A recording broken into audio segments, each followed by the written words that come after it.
No segunda meta, que é 95% das pessoas em tratamento em adesão, é porque nós não estamos pensando em adesão como devemos pensar. E a adesão ao tratamento não é só tomar medicamento. Isso é um fato. Porque eu perdi, como vários amigos, mas eu perdi um amigo muito íntimo meu porque ele escondia o medicamento para não tomar, para poder esconder da família, e isso agravou a condição de saúde dele, ele foi a óbito em 2021. Então, eu deixo aqui esse descontentamento e, ao mesmo tempo, essa esperança de a gente resistir, melhorar o atendimento e priorização relacionada a adolescentes e jovens vulneráveis ao HIV, mas não só adolescentes e jovens, como a sociedade geral, mas também ressaltar a importância da construção de políticas legislativas voltadas para adolescentes e jovens vulneráveis ao HIV. Assim se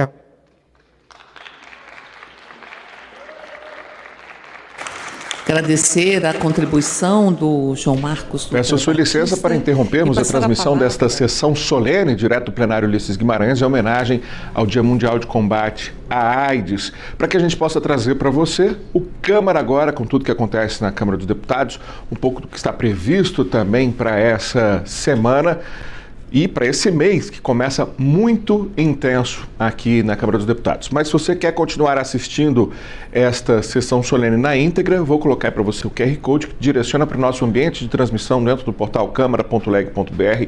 Inclusive, já está em destaque na página principal. Se você entrar em câmara.leg.br, você encontra essa transmissão em destaque, mas a gente vai colocar para você aí o QR Code que direciona para o ambiente de transmissão dentro do nosso portal, em que você tem, além da transmissão, informações adicionais. Parece que a gente está com algum probleminha aí para colocar o QR Code. Vamos botar o QR Code da sessão solene para que você possa entrar nesse ambiente, está aí para você, e que te traz a íntegra. Você pode voltar para assistir desde o começo, pode seguir assistindo a partir de agora, mas tem também todas as falas de todos os oradores que já falaram nessa sessão solene, cortados segundinhos depois deles descerem da tribuna. Já está lá disponível para você as falas desses participantes convocados para essa sessão solene, que lembra o dia 1º de dezembro, o Dia Mundial de Combate à AIDS. Foi ontem, né? A gente não tem atividade legislativa no sábado e no domingo, por isso que essa celebração acontece no dia de hoje. A gente volta logo depois da vinheta trazendo um pouco mais de informação sobre isso e sobre tudo mais que acontece aqui na Câmara dos Deputados. É só um instante.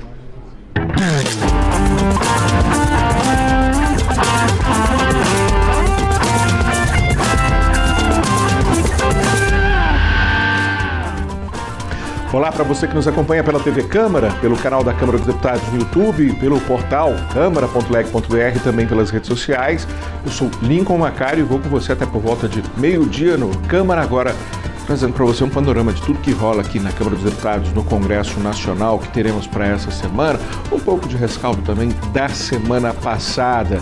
A gente começa sempre movimentando a nossa reportagem. Hoje, a Aline Castelo Branco está comigo, está em frente ao plenário Ulisses Guimarães, onde acontece a sessão solene em homenagem ao Dia Mundial de Combate à AIDS. Não é isso, Aline? Isso, Lincoln, bom dia a você, bom dia a todos que nos acompanham aqui no Câmara Agora. Como você disse, dia 1º de dezembro foi o dia criado pelas Nações Unidas para conscientizar aí do dia contra a AIDS. O Ministério da Saúde estima que mais de 1 milhão de pessoas convivam com o vírus, né, sobre tratamento, ali, sobre observação, e que o número de mortes em 2022 foi de pouco mais de 8 mil pessoas, o que eles avaliam até um número ainda alto, considerando o número de 2012, que 12 mil pessoas, isso é uma queda de mais ou menos 8% de pessoas que morreram por causa da contaminação com HIV/AIDS. A gente continua aqui no Salão Verde acompanhando essa sessão solene e sempre que possível trazendo alguém aqui para falar um pouco mais sobre esse dia, sobre a importância da conscientização de lutar contra esse vírus. Lincoln. Perfeito, muitíssimo obrigado, Aline Castelo Branco, falando conosco ao vivo do Salão Verde. E eu devo lembrar para você que a data mesmo, né, é o dia 1º, mas não temos atividade legislativa no sábado e no domingo, portanto, a sessão solene ficou para hoje, segunda-feira, dia 2. Inclusive ontem, para que a data não passasse completamente em branco, e inaugurando esse mês que é chamado de Dezembro Vermelho, de conscientização em relação à luta contra a AIDS, a gente teve uma ação muito bonita aqui em frente ao Congresso Nacional, no gramado em frente ao Congresso Nacional, e você tem imagens aí desse laço que representa a luta contra a AIDS, que foi estendido em frente ao Congresso. Essa ação foi promovida por uma ONG chamada AHF, ou AIDS Health Foundation, que é a maior organização não governamental do mundo, está presente em mais de 47 países, quando o assunto é combate e conscientização em torno da AIDS. Como disse a Aline Castelo Branco, nós temos aí nos últimos 2 anos uma média de 10 mil mortes por ano no Brasil, mesmo existindo tratamento gratuito no Sistema Único de Saúde. O Brasil, inclusive, tem uma posição elogiadíssima pelo conjunto das nações em relação ao tratamento que faz. A gente teve quebra de patentes, né, para poder fornecer esses medicamentos gratuitamente no Sistema Único de Saúde. Temos uma política pública ousada se comparada com outros países e considerada referência pela Organização Mundial de Saúde, mas infelizmente a desinformação, o preconceito, tudo isso ainda gera o fato de termos cerca de 10 mil mortes por AIDS no Brasil todos os anos em média. Tá aí, imagens muito bonitas, vou deixar aqui um pouquinho no telão, inclusive, essas imagens que são da AHF, AIDS Health Foundation, essa ONG, repito, a maior do mundo quando o assunto é combate à AIDS, presente em mais de 47 países, e aqui essa ação foi promovida em conjunto com ONGs locais, como por exemplo a ONG Estruturação, aqui do Distrito Federal. Quer assistir a sessão solene?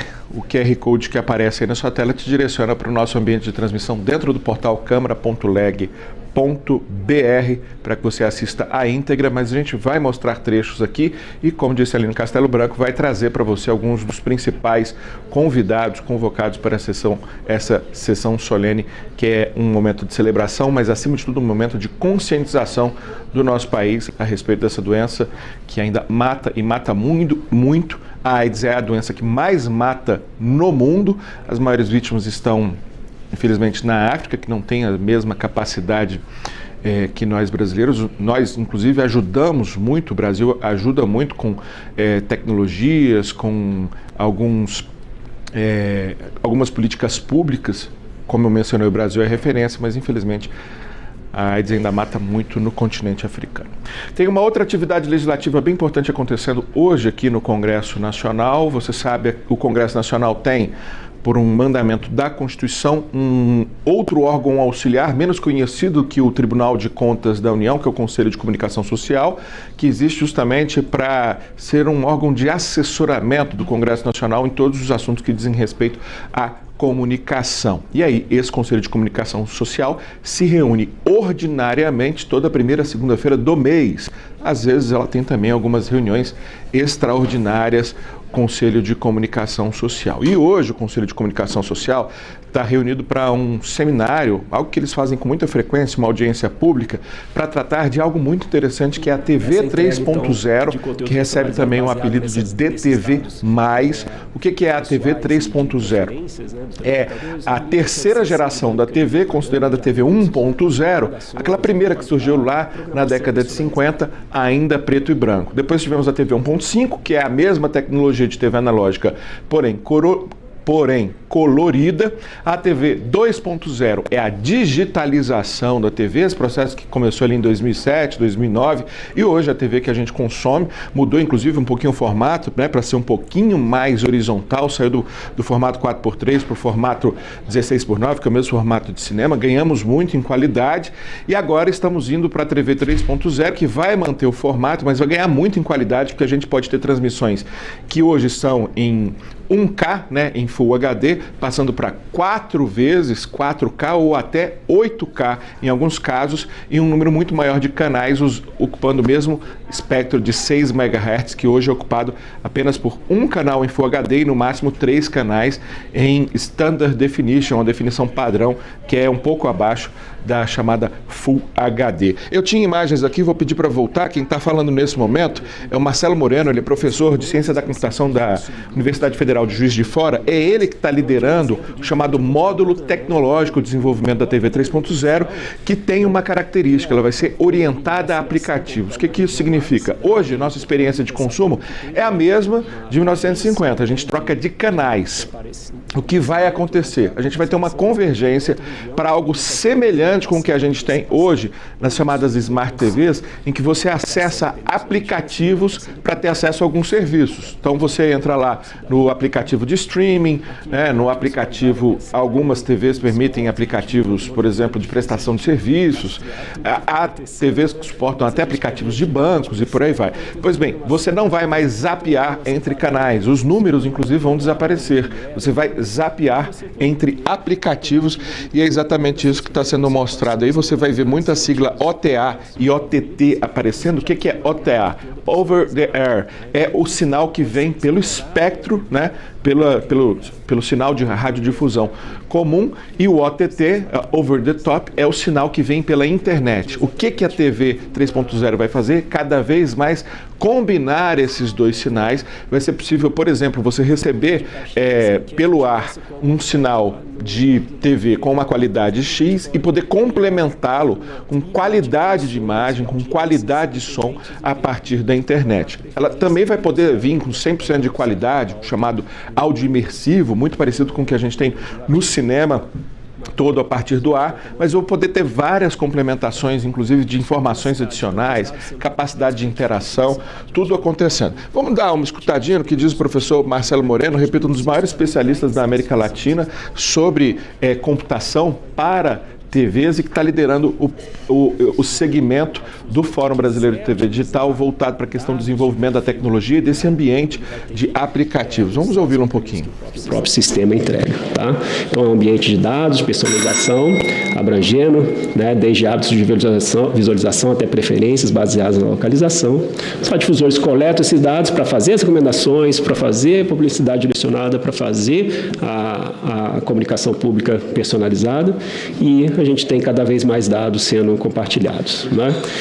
Então, a ideia é que os radiodifusores que quiserem se engajar nesse tipo de uso de dados pessoais, né, para ter acesso a esses perfis, ele vai ter que anunciar um conjunto de metadados para dizer: eu quero fazer uso para esses propósitos. Tudo seguindo muito o que a LGPD traz como regras, né?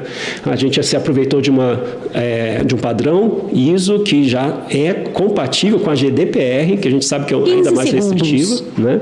E para fazer a descrição. Isso é inédito em TV aberta, não existe esse anúncio de privacidade, né, de regras de privacidade que os radiodifusores vão poder fazer, não existe em outro sistema. Então, o radiodifusor envia periodicamente essa solicitação de um registro de privacidade, quando ele quer realmente fazer uso de dados pessoais, e uma cópia dos termos de privacidade. Quando o telespectador faz ali a seleção do aplicativo desse radiodifusor, estou chamando de radiodifusor 1, vai ser exibida uma interface de privacidade para que ele configure de acordo com as regras que o radiodifusor colocou naquela solicitação de registro.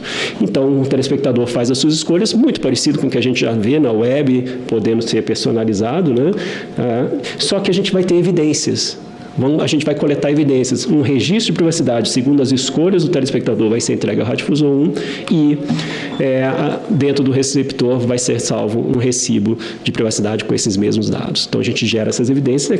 Aqui é a carinha aí dessa interface de privacidade, um exemplo, né, para essa seleção, né? Enquanto está assistindo ali o conteúdo daquele radiodifusor, nenhum dado ainda está sendo compartilhado, faz as suas escolhas, né, e daí segue em frente com todas as possibilidades de personalização conforme permitido pelo telespectador, tá?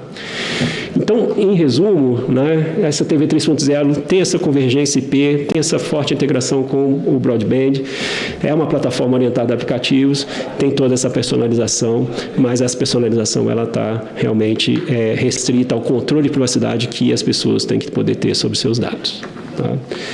Então é isso. Obrigado, presidente. Obrigado a todos. Agradeço ao senhor Marcelo Moreno.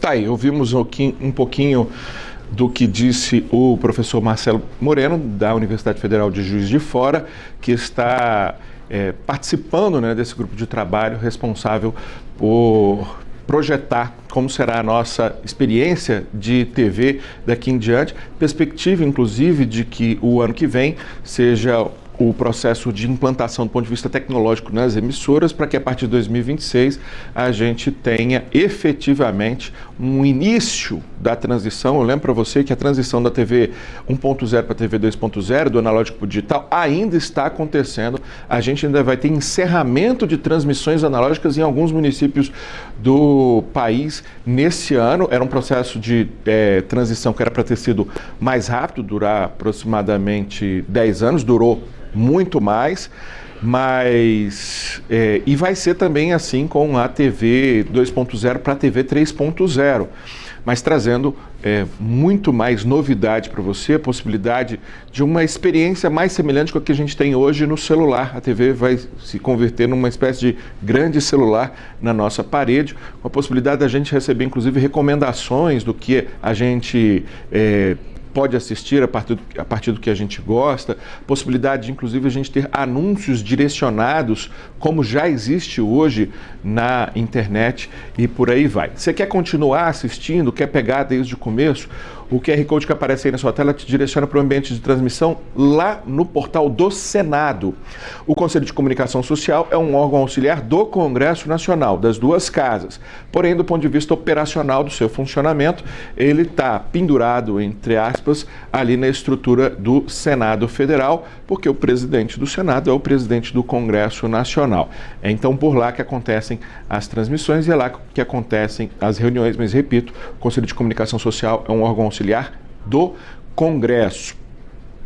Você viu que apareceu uma sigla ali enquanto o professor Marcelo Moreno falava, né? O Fórum do Sistema Brasileiro de TV Digital. Esse fórum foi criado para a transição da TV analógica para a TV digital e se manteve. Ele é formado por empresas, por representantes do governo, representantes dos fabricantes, representantes da academia, representantes de emissoras públicas e privadas. Todo mundo se reúne, discute e tenta ali, por maioria, chegar a um acerto de como vai ser o sistema daqui em diante, como serão inclusive ajustes feitos no sistema atual, porque o nosso sistema atual de TV 2.0, né, ou 2.5, dependendo se você já estiver consumindo televisão numa Smart TV, ele também passa por ajustes, inclusive ajustes importantes estão sendo discutidos nesse momento e muitos ajustes virão para deixar essa TV 2.5 ou 2.0 mais parecida com a experiência da TV 3.0. E aí, como é que surgiu a mudança da TV 2.0 para 3.0? O presidente Lula, em abril do ano passado, fez um decreto para se iniciarem os estudos e esse decreto prevê que até o final desse ano, até o dia 31 de dezembro, ele solte mais um decreto com a escolha de qual vai ser o sistema que iremos adotar a partir da recomendação do Fórum e dê mais alguns detalhes ali sobre o processo de implantação. O Fórum já fez a escolha, ao contrário de 15, 20 anos atrás, quando você teve a disputa entre o modelo americano, o modelo europeu e o modelo japonês. E no final das contas, o escolhido foi o modelo japonês, com adaptações, criando o modelo brasileiro de TV digital, que se espalhou pelos 18 países aqui da região. Agora, quem venceu foi o modelo americano, chamado ATSC 3.0, que evoluiu bastante, porque os americanos não tinham um consumo frequente, constante de TV aberta. Ao contrário, lá o 90% do consumo era de TV a cabo e agora eles estão migrando com o fim da TV a cabo para a TV aberta. A indústria americana se viu obrigada a projetar um sistema mais robusto do que o chamado ATSC 1.0 e aí o ATSC 3.0 mostrou maiores vantagens e foi escolhido pelo Fórum como o indicado para que seja chancelado pelo presidente da República por meio desse decreto que deve sair até o dia 31 de dezembro para dar previsibilidade para que os atores do mercado, né, os fabricantes, as emissoras, possam se adaptar. E lá em 2026 já começarem efetivamente as transmissões. A meta é que a Copa de 2026 já seja transmitida nesse novo sistema para quem tiver condições de comprar o aparelho e por aquelas emissoras que tiverem condições de bancar também, né, a troca dos seus equipamentos de transmissão, muito provavelmente, inicialmente, nas grandes cidades, nos grandes centros como São Paulo, Brasília, Rio de Janeiro e por aí vai. E aí, à medida que isso for caminhando, o Brasil inteiro tenha a chegada da TV 3.0 em seus lares. Portanto, expectativa de, a exemplo do que viveram os nossos pais lá na década de 70, assistindo a primeira Copa em TVs coloridas, que foi a Copa de 70, a primeira transmitida a cores, a gente tenha a primeira Copa, transmitido em 4K, em 8K, com áudio imersivo e um conjunto extra de informações chegando para a gente. Inclusive a possibilidade de um dos potenciais TV 3.0, você viu o jogador usando aquela chuteira para fazer aquele golaço, como os 3 golaços que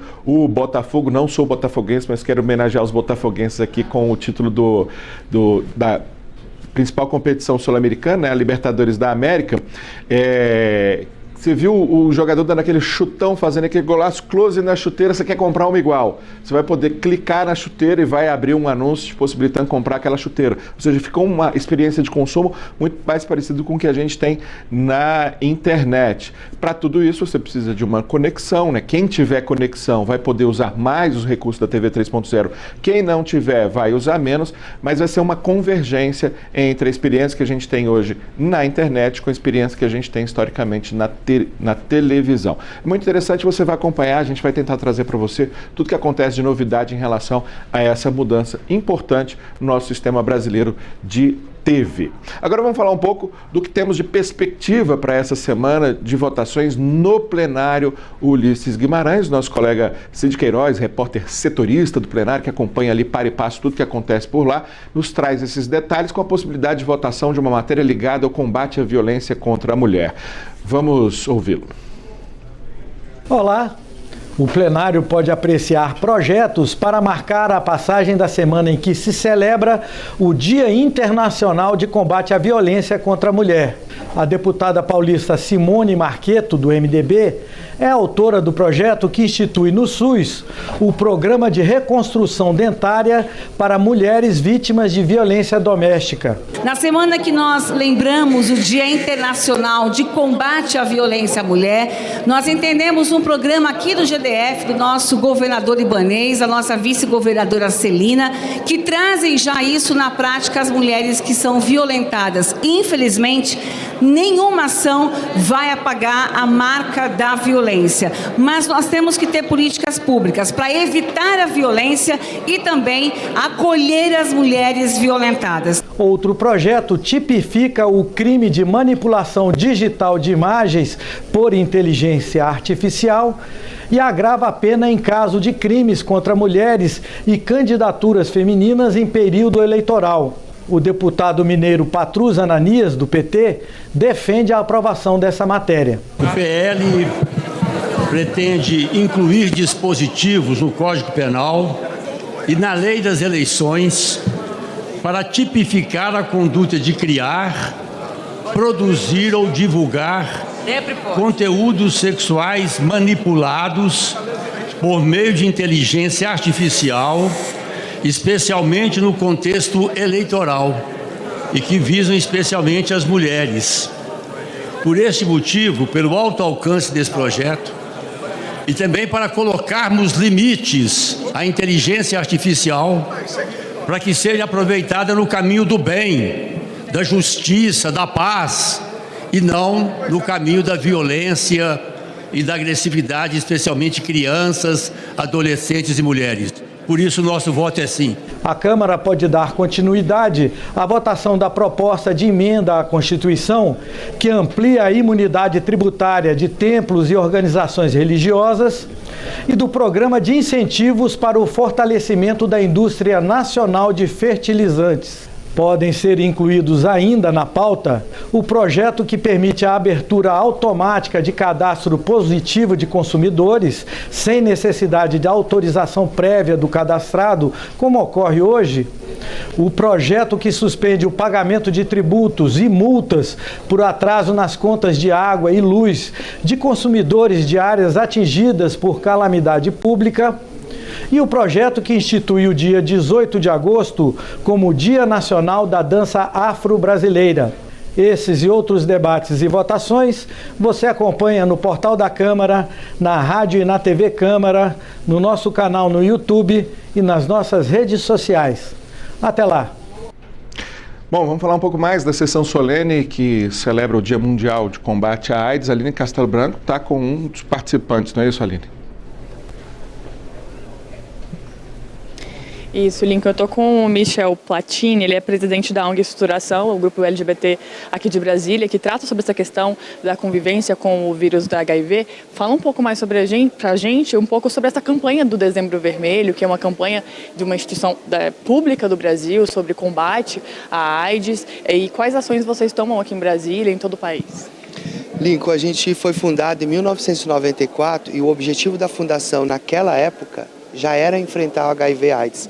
A epidemia já atingia a nossa comunidade nos anos 90, 30 anos após a gente ter sido lançado para enfrentar a AIDS, nós ainda estamos nas ruas lutando para denunciar o sucateamento das campanhas, a ausência de campanhas de prevenção, a falta de investimento. E esse ano a gente foi com uma campanha na rua que se chama A Vida Vale Mais, para mandar duas mensagens. Uma para o poder público, que não dá para, em nenhum processo de austeridade econômica, diminuir ou cortar recursos em segmentos extremamente vulnerabilizados, como as pessoas que convivem com HIV.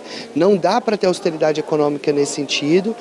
E também para a população que convive com HIV, que vive com HIV. A gente precisava mandar uma mensagem de esperança.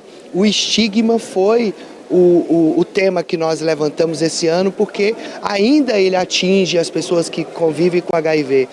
E é a maior barreira hoje. 40% das pessoas que descobrem um diagnóstico de HIV estão abandonando o tratamento. E o preconceito é parte disso. Com o preconceito, com uma sociedade que estigmatiza uma doença, o HIV, assim como a diabetes, assim como qualquer outra comorbidade, ele não pode carregar tanto estigma, as pessoas não podem sofrer porque carregam uma doença que elas não conseguem mudar.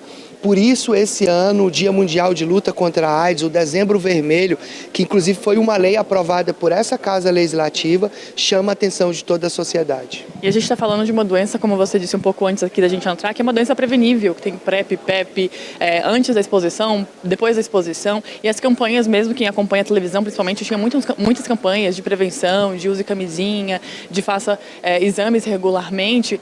Quais são os pedidos, quais são as reivindicações diante desses anos sem campanha, principalmente com esse número que o Ministério falou sobre essa redução de 8% de mortes? Em 2012 morreu 12 mil pessoas e ano passado 8 mil pessoas morreram por causa da AIDS.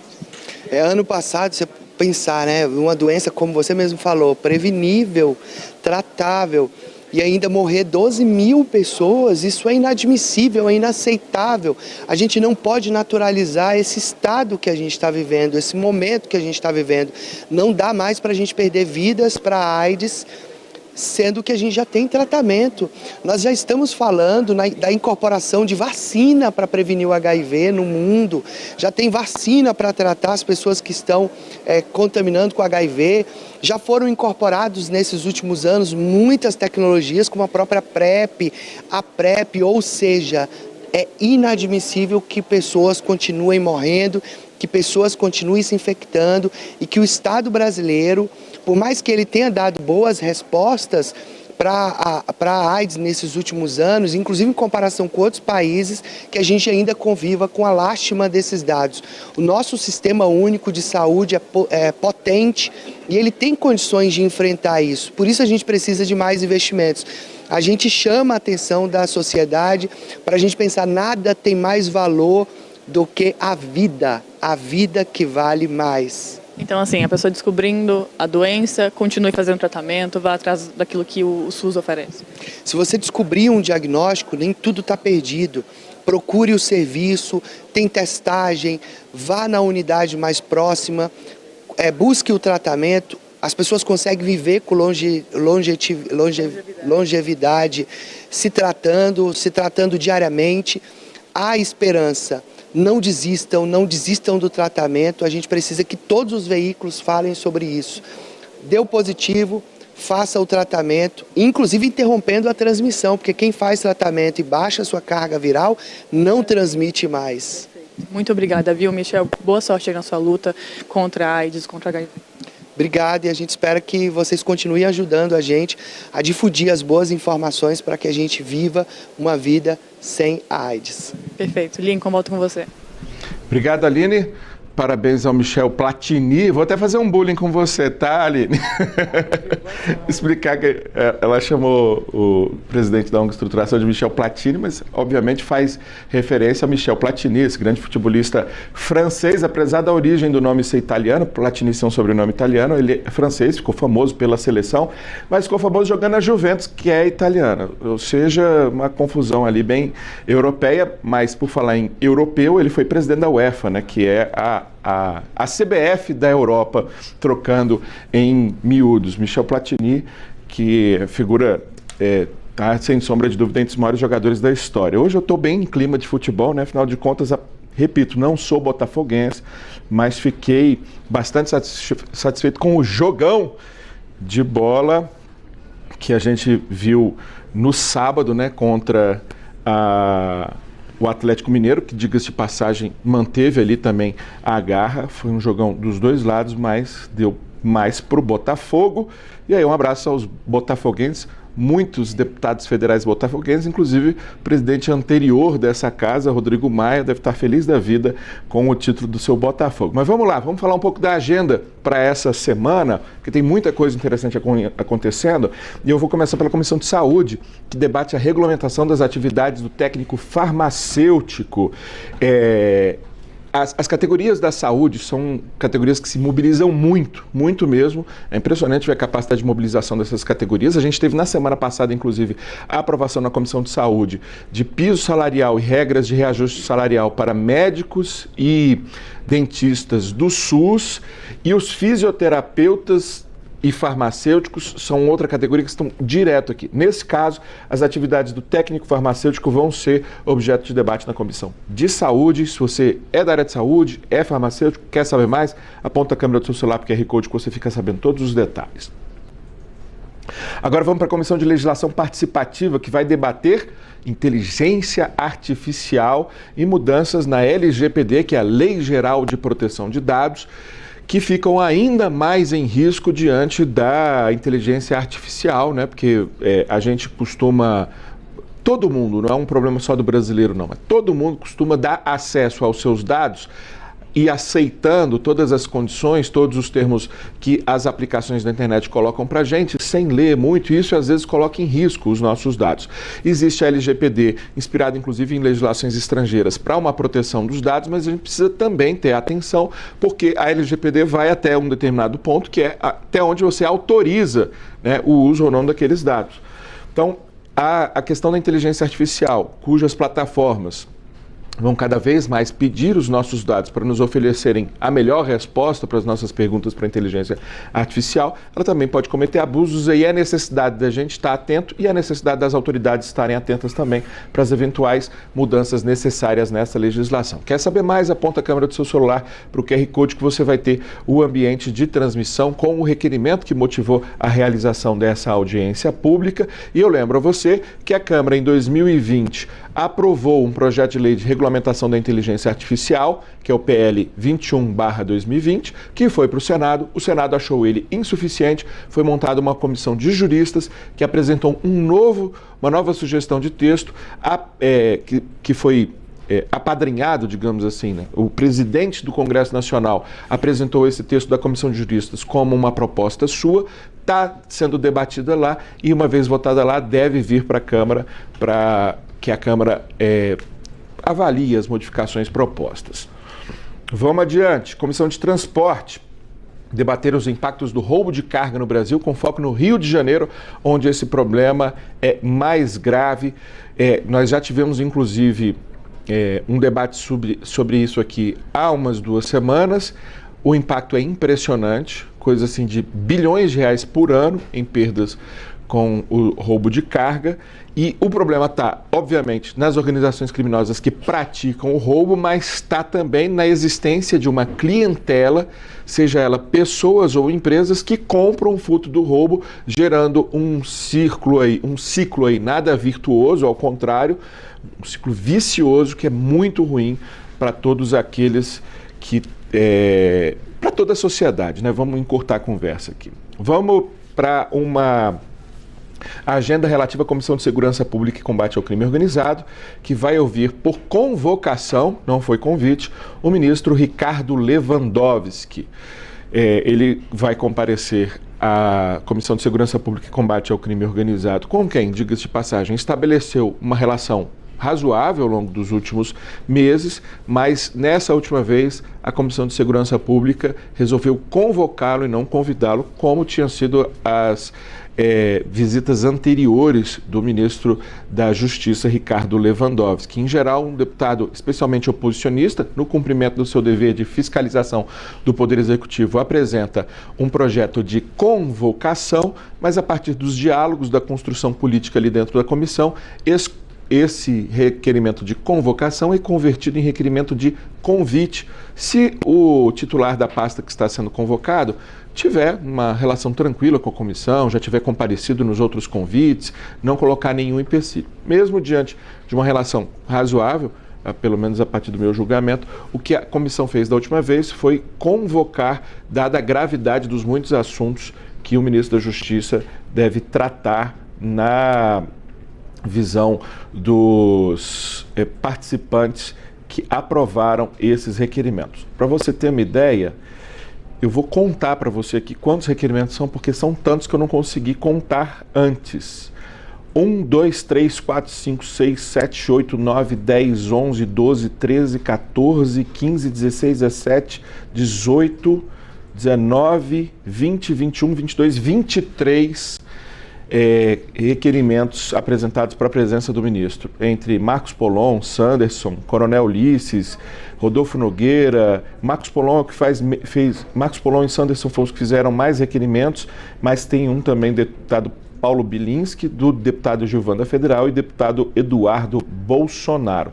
Apontando a câmera do seu celular para o QR Code, eu vou pedir para colocar mais uma vez, você tem acesso ao ambiente onde será transmitida essa presença do ministro da Justiça, mas agora você tem acesso aos requerimentos de demais reuniões de documentos da reunião e requerimentos relativos a esse assunto, cada requerimento com a sua respectiva justificativa sobre por que o ministro da Justiça deve comparecer à Comissão de Segurança Pública e Combate ao Crime Organizado. Tenho mais a Aline Castelo Branco lá no Salão Verde. Olá, Aline. Isso, Lincoln, eu estou aqui com o Arthur Karlichmann, ele é diretor substituto do Departamento de AIDS, Tuberculose, Hepatites Virais e IST do Ministério da Saúde, e vai trazer um pouco para a gente sobre estatísticas, né, números. Nos últimos anos, a gente vê uma pouca diferença de números de morte. Assim, a gente abriu aqui o site do Ministério da Saúde, dia 30, para começar essa campanha de Dezembro Vermelho, fazendo uma matéria dizendo que em 2012, 12 mil pessoas morreram por causa da AIDS e que ano passado 8 mil e algumas pessoas morreram por causa da AIDS. Esse número diz respeito a quê? As pessoas não estão tão interessadas, não querem mais estar fazendo tratamento? É falta de campanha? Quais são os motivos para isso? Bom dia, Aline. Enfim, esse ano a gente teve uma redução no número de mortes de AIDS em relação ao ano passado, em torno de 10 mil mortes, 10.300 mortes. Foi o menor número de mortes de toda a série histórica dos últimos 10 anos, então a gente está tendo uma redução. Na verdade, Aline, as pessoas que não conseguem se tratar, normalmente é por alguma dificuldade, ou o preconceito, ou a discriminação que os afasta, ou os assusta em relação a viver com HIV/AIDS. A maior parte das pessoas que também não consegue acessar o tratamento tem problemas sérios de cidadania, ou seja, o Brasil hoje tem todas as tecnologias disponíveis, tanto para a prevenção quanto para o tratamento. A gente tem tido uma estabilização e a gente espera que comece a haver uma queda nas novas infecções, né? Os casos de AIDS estão estabilizados e a mortalidade está caindo.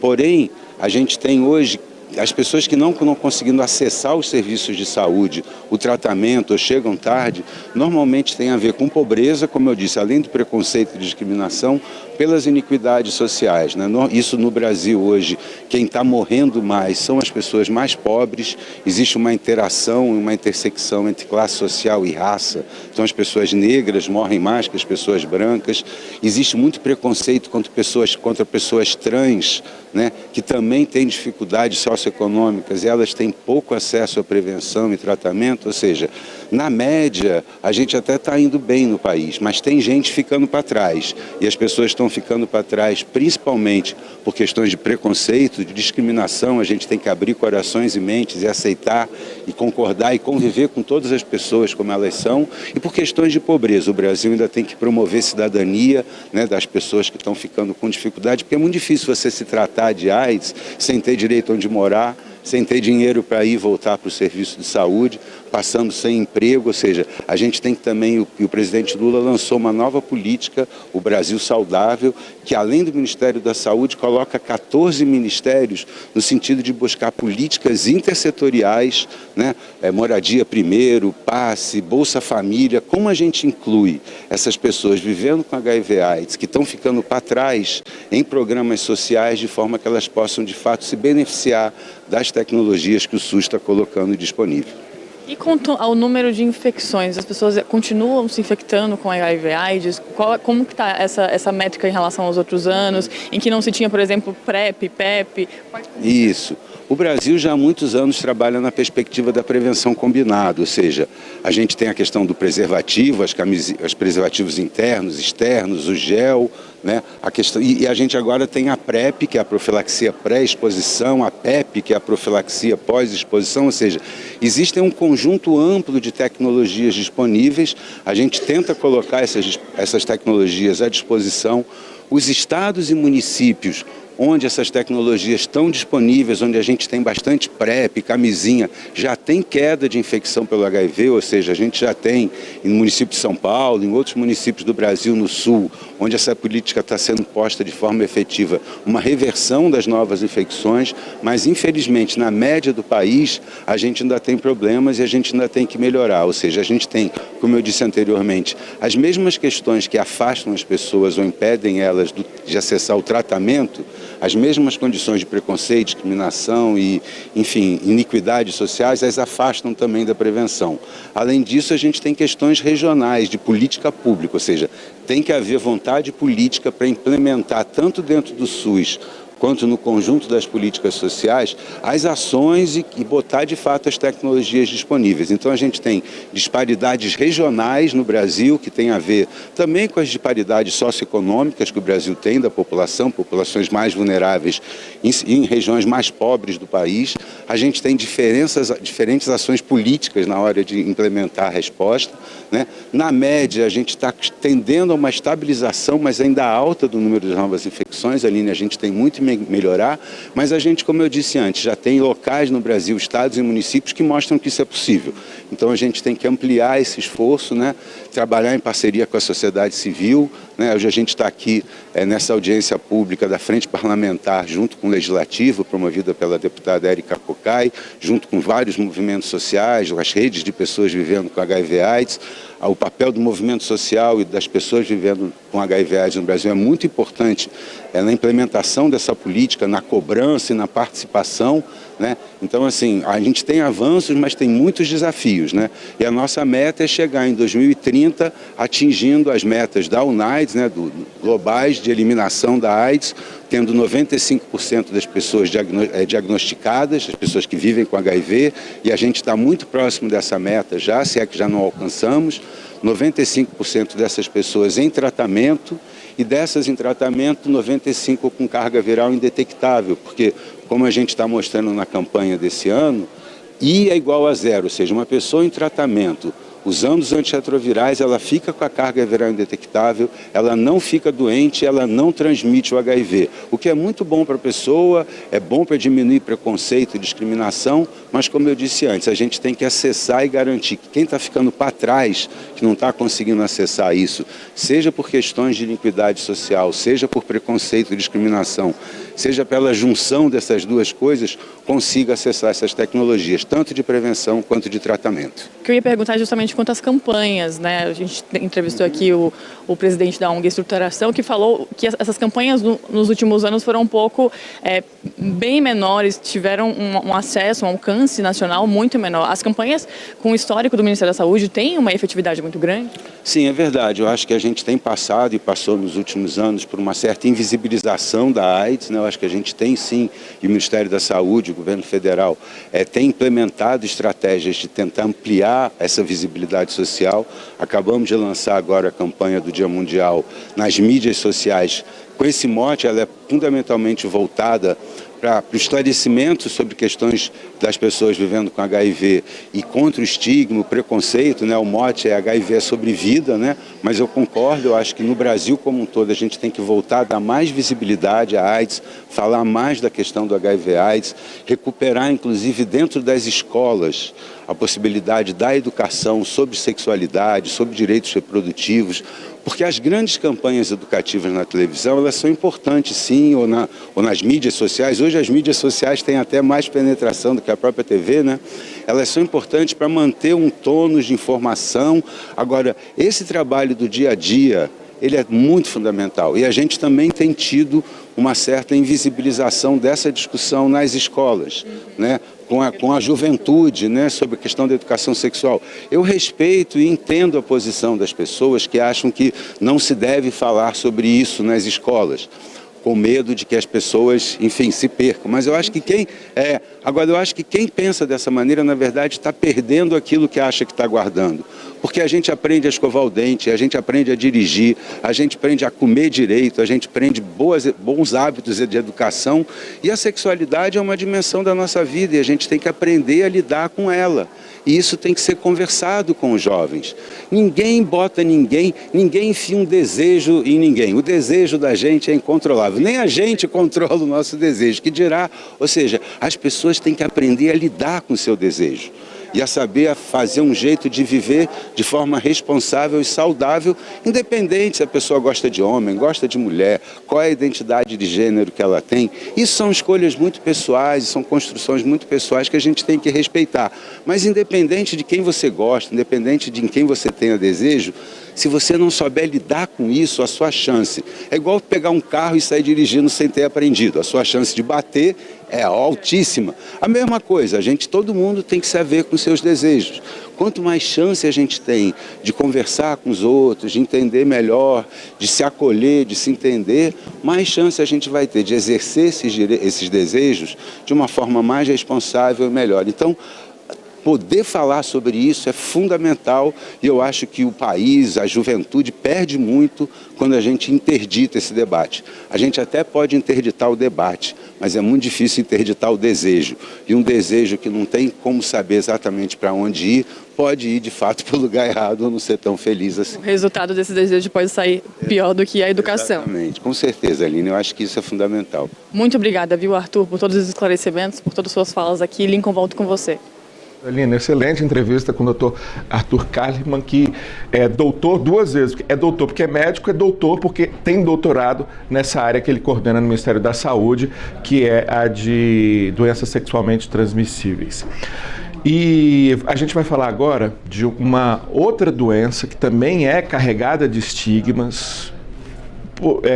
Por um lado, esses estigmas começam a cair, mas infelizmente ainda é um diagnóstico que deixa as pessoas em situação de verdadeira pavor, mas em que o diagnóstico precoce é fundamental, como também os tratamentos mais modernos que estiverem disponíveis, os menos invasíveis possíveis. Eu estou falando, obviamente, do câncer. E um dos assuntos que envolve o câncer é você ter a possibilidade de igualdade de procedimentos dentro dos planos de saúde, para quem tem o privilégio de ter um plano de saúde, e dos planos de saúde com o Sistema Único de Saúde, que é público e que ainda está demorando muito a incorporar algumas dessas tecnologias mais novas, mais eficazes no que diz respeito ao combate ao câncer. Tudo isso que eu falei aqui foram os principais pontos debatidos por parlamentares e especialistas da área de saúde no seminário O Cenário da Oncologia no Brasil.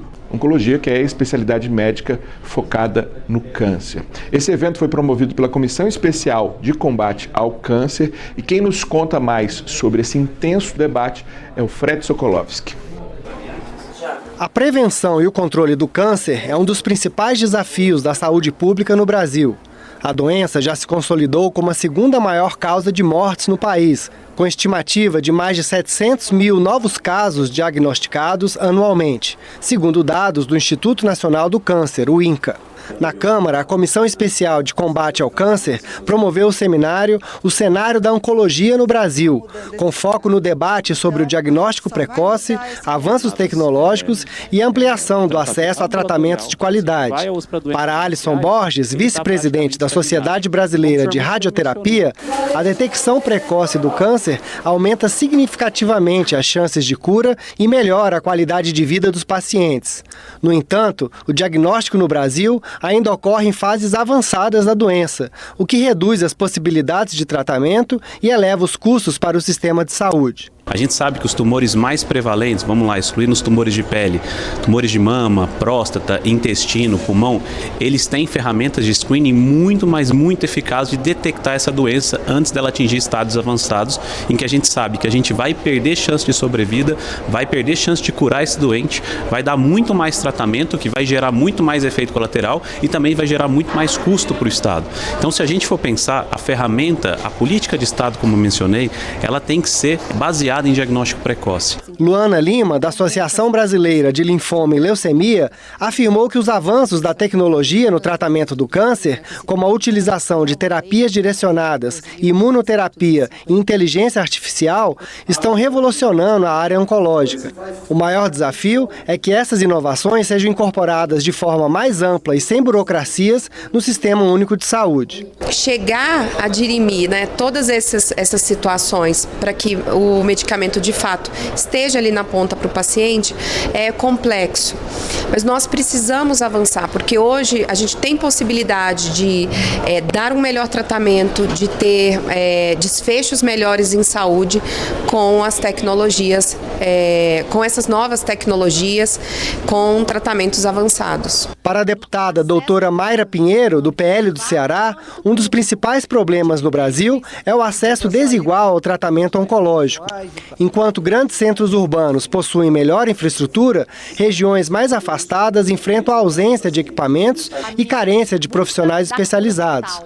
Para a deputada, que é paciente oncológica, é preciso ampliar as formas de acesso igualitário aos tratamentos. Nós já temos leis no país em número suficiente para garantir esses tratamentos, com serviços criados, aparelhos colocados nesses serviços, mas os usuários ainda relatam em todas as pesquisas que nós fazemos que eles tenham dificuldade de conseguir acessar, dada a burocracia nos estados e os municípios, e depois que conseguem fazer o diagnóstico, vem outra peregrinação, que é a realização do tratamento, seja ele quimioterápico, seja ele através da radioterapia ou até mesmo da cirurgia. Esse é o nosso grande entrave hoje, é a garantia de que no máximo em 60 dias, conforme preconiza a lei, esse paciente possa ter acesso ao tratamento que eu tive e possa ter a cura que eu tive também.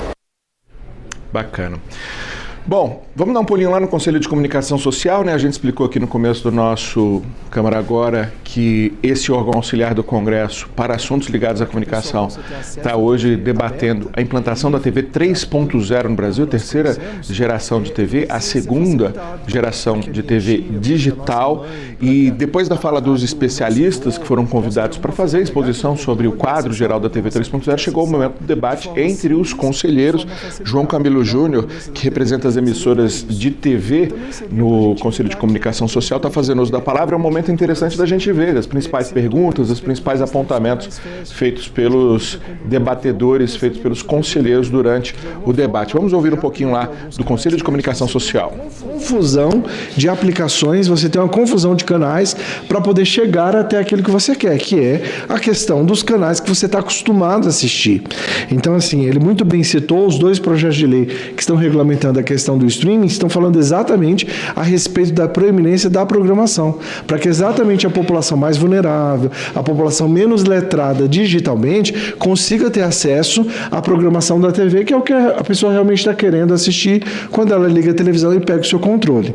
Então a gente tem trabalhado muito nessa questão da proeminência e as apresentações ficaram ótimas nesse sentido, para que facilite o máximo possível, para que aquele consumidor que não tem o costume com o novo serviço consiga acessar aquilo que que realmente ele pegou para acessar.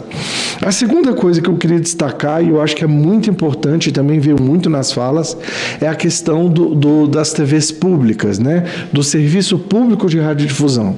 Porque o que nós estamos dando para a radiodifusão, tanto pública quanto comercial? Nós estamos dando um novo fôlego, uma nova possibilidade de estar nesse mercado tão competitivo, tão conturbado, tão cheio de players e de oferecimento de serviço que é saudável, que é muito bom, mas que de alguma forma a gente precisa manter aquele serviço que já tem uma natureza extremamente social, que é a natureza da radiodifusão, seja ela pública ou seja ela privada. Com destaque aí, inclusive, para prestações de serviço.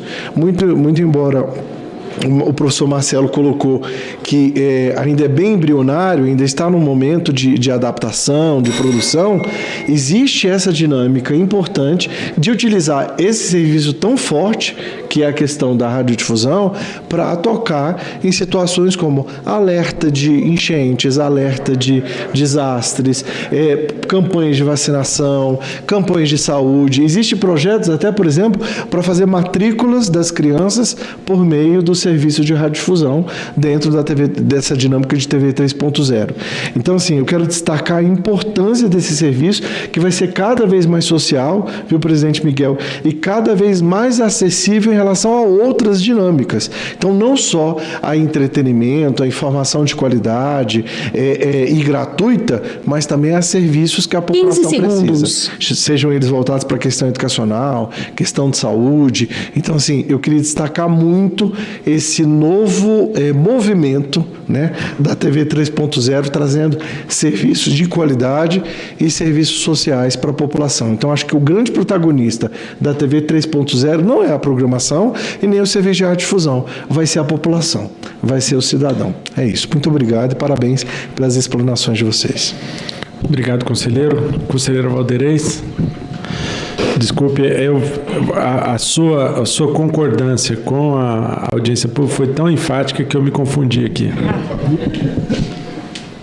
Bom, primeiro eu agradeço ao Sérgio, a Ana Elisa, professor Moreno, Paulo. Acho que as explicações foram muito boas, né? Muito esclarecedoras. Um ponto que a gente tem que deixar sempre aberto é que a TV aberta, ela é uma televisão que a gente recebe pelo ar. Então existe muita confusão, né? Será que a TV 3.0 vai ser o que? Vai mudar esse conceito? Não, ela não muda, ela fica com esse conceito e a tecnologia permite que a gente consiga fazer operações e interações com isso, né? O conselheiro João falou bem também, colocou bem todas as preocupações, a preocupação dos acessos mais fáceis, né, para a população. E aí você tem tanto a população infantil como a população mais velha. E o ponto que eu acho bem importante também na TV 3.0 é o ponto da segmentação. Talvez, se vocês puderem falar alguma coisa mais na segmentação, eu acho que é interessante a segmentação de programação, tanto na parte do comercial das emissoras, como na parte também mais aí voltada à TV pública de conteúdos diferenciados. Então, obrigada a todos e parabéns pelas apresentações. Obrigado, conselheiro. Conselheira Maria José. Bom dia a todos e todas que estão aqui presentes e os que estão nos ouvindo remotamente ou assistindo remotamente. Obrigada aos nossos convidados e à nossa convidada. Na verdade, eu estou aqui pensando por onde começar, porque são tantas as questões e nós só temos 5 minutos, que eu sempre fico tentando economizar ao máximo as minhas observações. Mas como nós já teve 3 falas, eu começo concordando em parte com as falas, e principalmente com a fala do nosso presidente, conselheiro Miguel Matos. Por quê? Porque nós já tivemos no Brasil um amplo debate sobre a transformação da TV e os benefícios que essa transformação da TV traria para o país e para toda a população quando nós discutimos a implementação da TV digital. E, tirando a qualidade da imagem e do som, toda todas as expectativas da implantação da TV digital foram frustradas. Frustradas. Agora a gente vê essa magnífica explanação de vocês colocando todas as possibilidades abertas com a TV 3.0. Mas são possibilidades. E a gente espera que elas se tornem realidade. E que se tornem realidade observando 2 pontos. A sustentabilidade financeira do negócio, né? E o tempo todo, principalmente na explanação do senhor Sérgio, vem a questão do negócio, da publicidade, de como, né, a TV se sustenta e de como ela gera riquezas.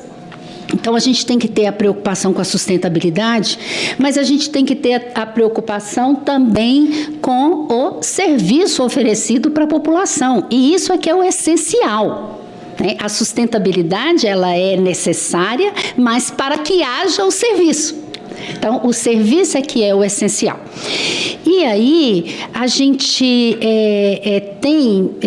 o meu receio, na verdade, é que ocorra com a TV aberta mais ou menos o que ocorreu no jornalismo com os muitos veículos de jornalismo impressos. Né? Foram atrás das tecnologias e principalmente aí das possibilidades colocadas pela internet, as redes sociais, etc. E, na verdade, o resultado pode ser até mesmo considerado contrário, que o que fez foi reforçar essas chamadas mídias sociais, né, que acabaram funcionando de fato como mídias sociais e não como redes, e enfraquecendo esses veículos de comunicação tradicionais. Então, o senhor Paulo da Ancine colocou essa preocupação, né, de que haja aí um fortalecimento das plataformas de streaming em vez de um fortalecimento com diversificação da TV aberta. O presidente Miguel reforçou a questão da criação de bolhas. Isso, gente, é uma preocupação que tem que estar presente, não pode ser só do ponto de vista da sociologia e da antropologia. As bolhas estão criando problemas sociais perversos, que precisam de ser enfrentados. E a gente tem que estar atento para essas questões, principalmente quando nós tratarmos de regulação. Hoje a gente não tratou de regulação, né? Mas acho que a gente tem que pensar para um futuro e para, vamos dizer assim, um futuro imediato, já que nós estamos na iminência da implantação da TV 3.0, nós temos que pensar na regulação justamente para que essa TV, ela seja, sim, aberta, ela seja gratuita, ela seja inclusiva e ela não seja bolista, vou usar esse novo neologismo aqui, né? Que ela não seja de 15 segundos. Esse aviso sempre me interrompe, gente. Que ela não sirva para mais segmentação da sociedade, porque uma das grandes características da TV aberta e que é fundamental é o debate público, que tem que ser amplo. Você não pode garantir debate público com alta segmentação. Você pode garantir publicidade com alta segmentação, mas debate público não. E nós estamos vendo isso na nossa democracia cotidianamente. As pessoas fechadas nos seus círculos, sem absolutamente se abrirem para o debate público, para o debate de ideias, de posições. Então, é isso, o tempo acabou. Obrigada. Obrigado, conselheira Maria José. Conselheiro José Antônio, vou só chamar a conselheira Débora Duboc. Tá aí, ouvimos um pouco desse debate, eu acho que 3 falas muito impressionantes sobre potenciais que a TV 3.0 traz, e mais especificamente a última fala da representante dos jornalistas, da Federação Nacional dos Jornalistas, conselheira do Conselho de Comunicação Social, chamando a atenção de que os potenciais estão dados, mas precisa-se se investir muito para garantir a realização desses potenciais, porque também havia uma expectativa enorme em relação à TV 2.0 que não se cumpriu, principalmente no que diz respeito à prestação de serviços públicos. Mas você viu falando um pouquinho antes, outro conselheiro, representante das emissoras, ele que representa o conjunto das emissoras ali, mas é do Sistema Brasileiro de Televisão, do SBT, falando que os potenciais não são apenas de entretenimento e informação, mas também de prestação de serviço público, e que agora, especialmente no ambiente que vivemos de intensa concorrente com a internet, há uma possibilidade grande dessa prestação de serviços via TV acabar acontecendo. Quer continuar acompanhando esse debate? Quer assisti-lo desde o começo?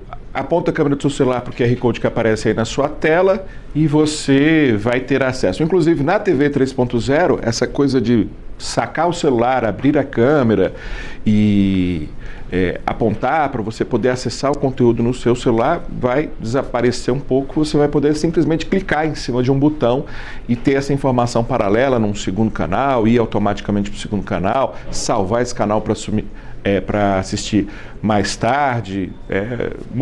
A gente já começa a ter aqui, né, algum princípio dessa interatividade, dessa conectividade entre temas, mas isso vai ficar muito mais intenso a partir da TV 3.0. Tá bom?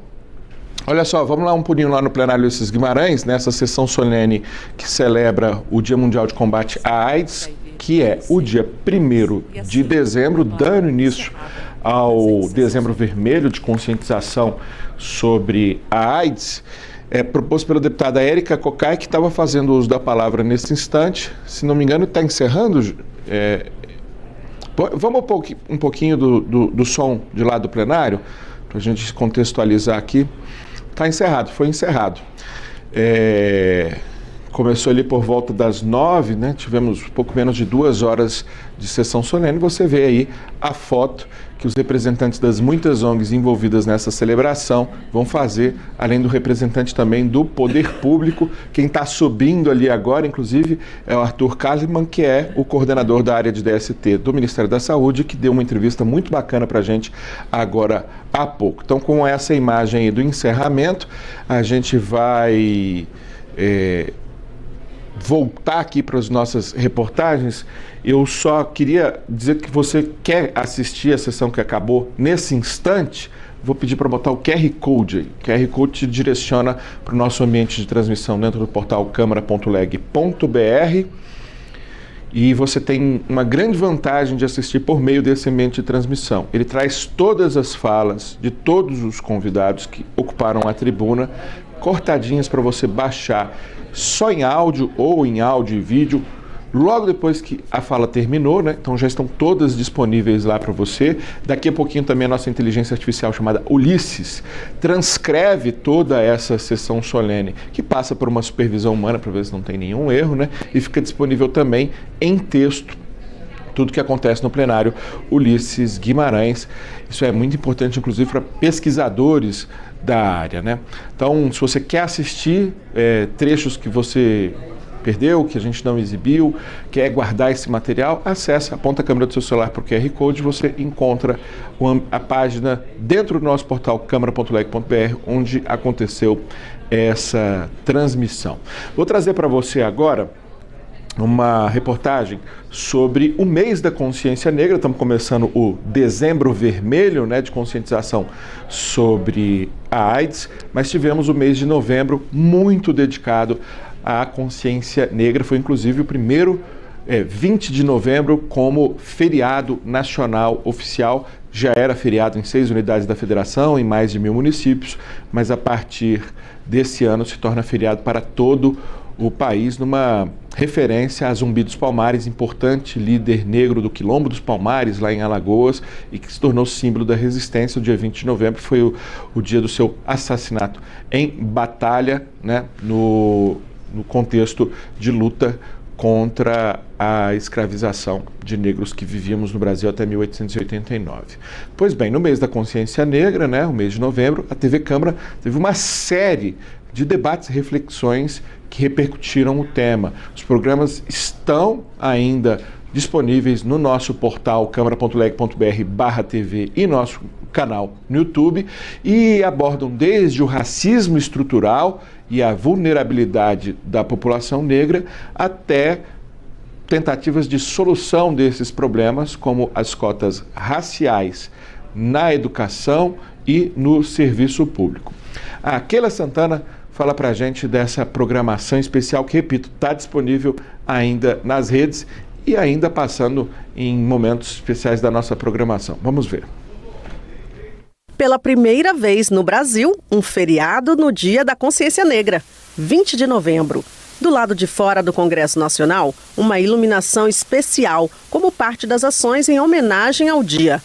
Já do lado de dentro, a exposição Tecendo Histórias, a Trama Negra na Moda Brasileira. No corredor Teresa de Benguela, da Câmara dos Deputados, o passado e o presente em fotos, vídeos, roupas e acessórios. Da presença negra, desde o cultivo do algodão até a criação de grandes marcas de roupas. Uma reflexão sobre como a resistência e a criatividade do povo negro se converteram em autoafirmação e transformação social.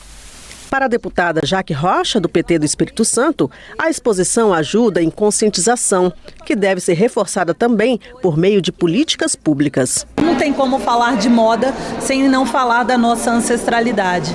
E, para além disso, as discussões que são voltadas para dentro das comissões, e eu destacaria aqui a Comissão de Direitos Humanos, Minorias e Igualdade Racial, que tem trago projetos relevantes, principalmente para fazer com que essas políticas de reparação possam servir de diminuição das desigualdades e também de deixar o Brasil cada vez um país menos racista, principalmente para quem acaba sofrendo com racismo estrutural. Na TV Câmara, uma programação focada nos debates sociais sobre a consciência negra. O programa Ponto de Vista explorou em 5 episódios a vulnerabilidade da população negra. Já o programa Bora Entender reuniu um time de especialistas para falar sobre o combate ao racismo nas relações entre as pessoas, nas instituições e na própria estrutura social. O programa Participação Popular mostrou os resultados alcançados até agora com sistemas de cotas em universidades e no serviço público. Conversa que contou com a opinião do cidadão. A lei de cotas ajuda estudantes negros, pardos, indígenas a entrarem na universidade, mas não garante a permanência deles também. Nas edições do programa Palavra Aberta, o deputado Vicentinho, do PT de São Paulo, falou do projeto que deu origem à lei que criou o Dia Nacional das Tradições de Matrizes Africanas e Nações do Candomblé. A gente tem que ficar do lado das pessoas mais perseguidas. E hoje está claro, há um racismo religioso.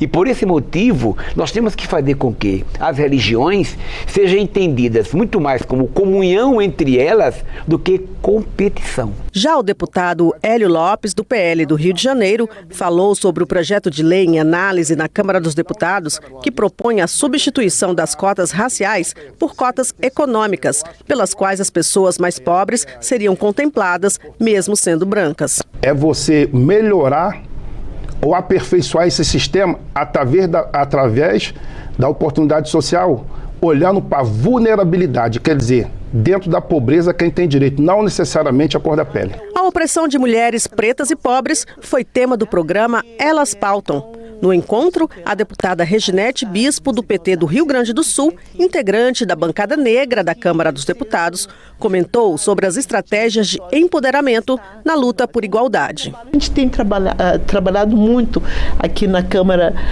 para alterar essa correlação de forças, essa desigualdade. Todos os programas estão disponíveis na internet. Acesse nossa página www.câmara.leg.br ou o nosso canal no YouTube. Até mais. E ainda sobre essa temática muito importante, só nas últimas eleições, 60% das gestoras municipais relataram que sofreram algum tipo de violência durante o processo eleitoral. Um seminário realizado aqui na Câmara discutiu a prevenção e o enfrentamento das situações de racismo, de violência de gênero e raça. Jaciene Alves nos conta. Mais da metade das prefeitas e vice-prefeitas eleitas em outubro deste ano sofreram algum tipo de violência verbal, física e psicológica. Os dados foram destacados pela deputada Ana Pimentel, do PT de Minas Gerais, durante um seminário promovido pelas Comissões de Direitos Humanos e de Defesa dos Direitos da Mulher da Câmara. O encontro discutiu a prevenção da violência política de gênero e raça. A gente sabe que ainda hoje a entrada da mulher na política é um desafio. Nós temos 17% das mulheres ocupando tanto a Câmara Federal como as municipais no Brasil, ou seja, existe uma subrepresentação. E parte significativa das razões tem a ver com a violência. Muitas mulheres, quando entram na política, sofrem violências específicas do mundo, do universo da política. Então, o que nós queremos é dar visibilidade, debater esse fenômeno, que é um fenômeno cada vez mais comum, que atinge, sobretudo, as mulheres negras, nós sabemos, e que nós queremos dar visibilidade para que essa realidade não impeça que outras mulheres entrem na política e porque nós não podemos tolerar esse tipo de violência contra as mulheres no nosso país. A representante do Grupo de Trabalho de Prevenção e Combate à Violência Política de Gênero da Procuradoria-Geral Eleitoral do Ministério Público Federal, a procuradora Raquel Branquinho, disse que é preciso ter um olhar para as últimas eleições. É muito importante nós fazermos, como sociedade brasileira, um balanço, como foram essas eleições para as mulheres, elas tiveram condições mesmo de participar, elas tiveram financiamento, houve violência, quais tipos de violência, para que nós possamos avançar para diminuir a pauta da discriminação e da violência contra a mulher na nossa sociedade. A deputada Daiana Santos, do PCdoB do Rio Grande do Sul,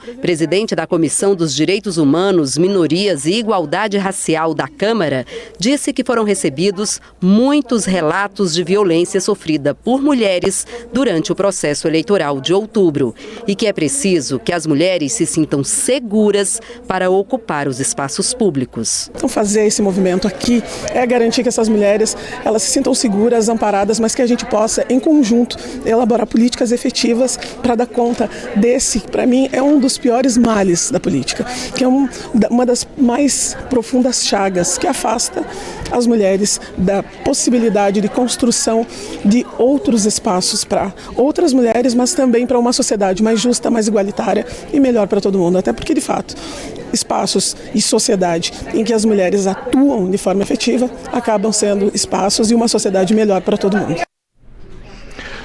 Bom, e a gente teve, encerrando agora há pouco, a solene que celebra o Dia Mundial de Combate à AIDS. A Aline Castelo Branco está lá com entrevistados para a gente fazer um balanço de como foi essa sessão.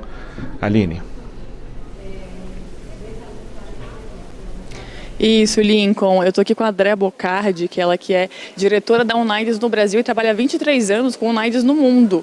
E o Brasil, junto com o Ministério da Saúde, a ONU, a UNAIDS, tem essa meta 9595 sobre metas alcançáveis para combate da AIDS, tratamento.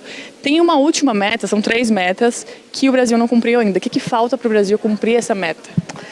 Obrigada. Bom dia, estou muito feliz de estar aqui. La Cámara de Diputados, convidada por diputada Érica, uma parceira muito cercana à UNAIDS. O importante hoje é compreender que as metas são metas globais, são metas de não só do UNAIDS, são metas da estratégia global de SIDA, sim, de HIV. AIDS, aí pode cortar, não sei, você de HIV, SIDA, exatamente, é português. Mas o set de metas são 95, 95, 95 são as metas biomédicas, ok? Mas as outras metas, 10, 10, 10, que são as metas de direitos humanos, e metas 30, 60, 80 também. Quando nós falamos de que o Brasil alcançou 2 metas biomédicas, 95, é uma celebração, porque estamos dizendo que alcançamos a meta de diagnóstico e a meta de supressão viral. Mas é muito importante compreender que a meta de tratamento. Es una meta muy difícil de alcanzar porque no es una meta únicamente biomédica, es una meta que determina las condiciones de vida de las personas, determina adherencia ao tratamento, vinculación de las personas a tratamento. Entonces, esa es una meta que está determinada por múltiples elementos sociales que Brasil está combatiendo y más es un esfuerzo que no es solamente de la esfera del Ministerio de Salud, y es una meta que compromete como Estado a todo gobierno. Es por eso que es muy importante que hoy estamos aquí en Cámara de Diputados por compromiso de los legisladores que van a hacer todo lo disponible para generar un ambiente legal favorable para que nos podamos trabajar en construir esa otra meta que todavía no se alcanza por parte de Brasil. Mas es un día de celebración porque realmente en el sentido del alcance de las metas es un día particular porque hoy estamos conmemorando el Día Mundial de Luta contra el SIDA y estamos lembrando a las personas que no están con nosotros, que lutaram por estes direitos. A minha pergunta é sobre a UNAIDS no mundo. Você já trabalha há 23 anos, né, frente a esses trabalhos da ONU quanto ao combate, à prevenção e o tratamento do HIV/AIDS. Como que é o trabalho? Quais são as estatísticas do mundo? Quantas pessoas têm AIDS no mundo? Quantas pessoas estão em tratamento em AIDS no mundo? Ok, eu vou começar por las estadísticas, ok? Então, o último relatório, Caminho dos Direitos, acabamos de lançar, está mostrando que cerca de 40 milhões de pessoas vivem com VIH no mundo, mas 10 milhões, 9 milhões, pouquinho, estão sem tratamento, ok? Es una luta que tenemos que continuar, es una luta que realmente está detenida, ¿ok? Por eso decimos en este relatorio que estamos todavía en una encrucijada de caminos y que los derechos son fundamentales para que las personas, derechos de salud, por el salud, son fundamentales para poder acceder al tratamiento. UNAIDS lidera la respuesta mundial de HIV particularmente acompaña 11 agencias de Naciones Unidas que tienen el mandato de trabajar con HIV y particularmente aquí en Brasil, ¿no? Tenemos un equipo conjunto de Naciones Unidas que tiene todo compromiso e incluso de la coordinadora residente que representa al secretario general de ONU aquí en Brasil para acompañar todo este esfuerzo que el gobierno hace más a demanda de la sociedad civil, porque tenemos que recordar que los protagonistas de toda la respuesta ha sido la sociedad civil siempre, y es con ellos que nos tenemos que marchar hoy y todos los días, cubriendo las necesidades particulares que ellos tienen. Andréa, muito obrigada pelo seu relato, pela sua experiência. São 23 anos cuidando de AIDS no mundo e a deputada Érica Cocai que pediu essa homenagem aqui para lembrar o 1º de dezembro, dia de combate. Deputada, os números são muito radicais, né? A gente conversou aqui um pouco antes sobre um desmonte de campanha de conscientização sobre AIDS, de tratamento. Qual a resposta que o Legislativo pode dar frente a esse desmonte que já teve quanto às campanhas, esses números que têm uma redução ainda um pouco ínfima quanto aos anos anteriores? Nós precisamos achar que não é natural que tenhamos 10 mil pessoas que perderam a vida em função da AIDS no Brasil. E que tenhamos 33 mil novos casos. Então, você já tem instrumentos como o PrEP, que é pré-exposição, pós-exposição, o PEP. Você já tem um nível de desenvolvimento de tecnologias para que as pessoas não tenham que viver com o HIV. E o que nos preocupa, que é um pouco dos dados que foram dados pela UNAIDS também, é que você tem um índice de diagnóstico, que é um índice de diagnóstico grande, mas não tem o mesmo percentual de tratamento. As pessoas estão abandonando, uma parte abandona o tratamento. E é fundamental que nós possamos manter o tratamento. Nós temos um tratamento que avançou bastante, você avançou bastante com relação ao início da terapia medicamentosa de enfrentamento ao HIV, e as pessoas precisam continuar com o tratamento, para que você torne, inclusive, indetectável, ou seja, para que você quebre a cadeia de transmissão. Então, portanto, é uma preocupação nossa. Nós vivenciamos um período no Brasil em que houve muito açoite, eu diria, ou negacionismo à própria ciência.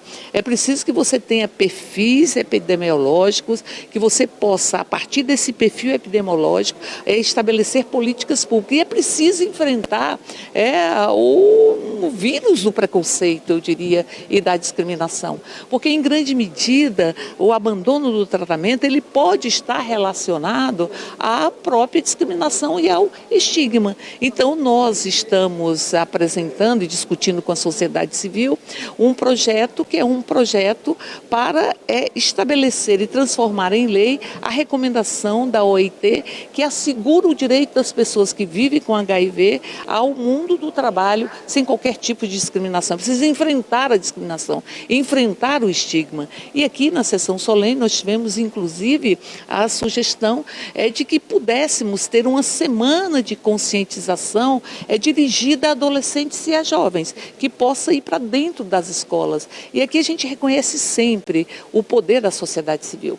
Foi a sociedade civil que foi às ruas para colocar na agenda governamental o enfrentamento ao HIV e à AIDS. E a sociedade civil precisa sempre estar, enfim, sendo considerada para todas as políticas e as políticas públicas. Então, eu diria que é preciso que nós, a partir dos perfis epidemiológicos, façamos campanhas específicas, direcionadas, e ao mesmo tempo que nós possamos ter campanhas de enfrentamento a toda sorte de discriminação. E avançar sempre nas novas terapias medicamentosas. Nós temos terapias que são muito mais eficazes e que precisam ser incorporadas pelo próprio SUS e que possam se tornar acessíveis para o conjunto da população. Então, os desafios estão postos e esses desafios nós vamos enfrentá-los, porque nós queremos não apenas chegar na meta de 95, mas nós queremos, porque é possível,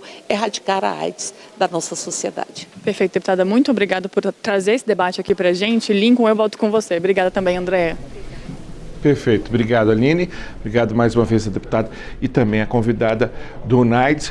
Vamos dar um pulinho lá no plenário Ulisses Guimarães, porque começou uma segunda sessão solene. As segundas-feiras e as sextas são recheadas de audiências públicas, ou melhor, de sessões solenes. Nós temos 3 no dia de hoje. Tivemos a primeira, essa que repercutimos com a deputada Érica Cocai, convocada por ela, comandada por ela, celebrando o Dia Mundial de Combate à AIDS. E temos agora uma celebração pelos 135 anos da Polícia Militar de Sergipe. Essa sessão solene foi requerida pela deputada delegada Catarina, ou melhor, da Polícia Civil de Sergipe. Foi requerida pela integrante da Polícia Civil de Sergipe, deputada delegada Catarina. Tá no momento de um vídeo institucional, está aí aparecendo a deputada para você, ela que vai conduzir essa sessão solene. Vamos ficar um pouquinho por lá para terminar de ver esse vídeo institucional. Segurança garantem paz e tranquilidade. Essa eficácia é respaldada por instituições de pesquisa nacional, pela Secretaria da Segurança Pública e pelo próprio Ministério da Justiça, refletindo uma operação integrada que assegura paz e tranquilidade à sociedade. O hediondo crime de feminicídio também registrou redução por aqui. Na prevenção, a Polícia Civil e seus parceiros elevaram a Operação Chamar e demais operações de combate à violência de gênero a um patamar de sucesso absoluto. Todo o estado de Sergipe se engajou para ajudar mulheres, crianças, idosos e público LGBT vítimas de violência a conhecerem toda a rede de apoio.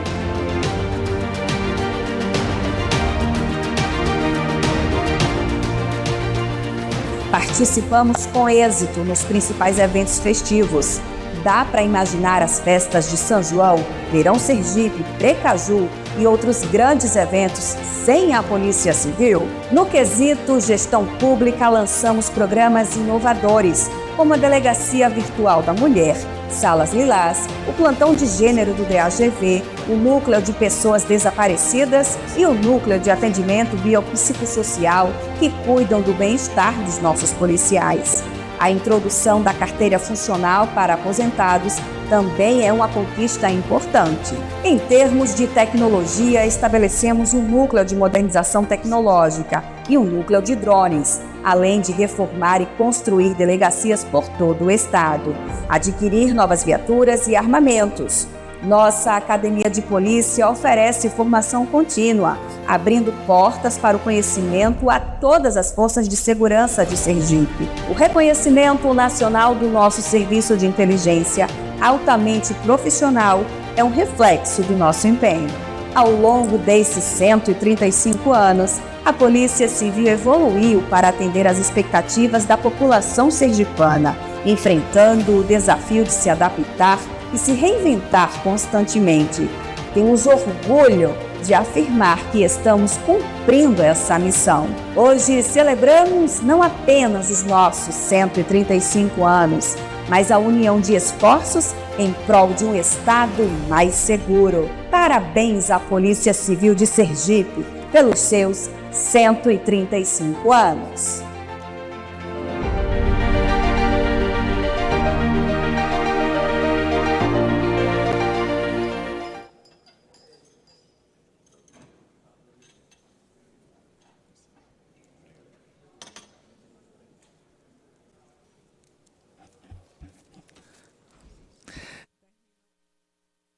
No que eu nem vi. O finalzinho, eu já não estava olhando muito para não chorar. Vamos lá, emocionada aqui. Queria agora convidar para fazer uso da palavra, em nome de todos os policiais civis do nosso estado, dos nossos investigadores policiais, Cátia Emanuele, a oficial investigadora Cátia Emanuele, que fará uso da tribuna.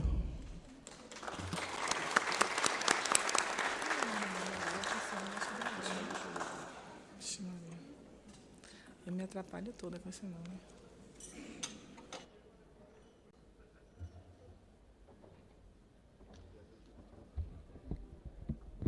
Não sei se pode ser assim.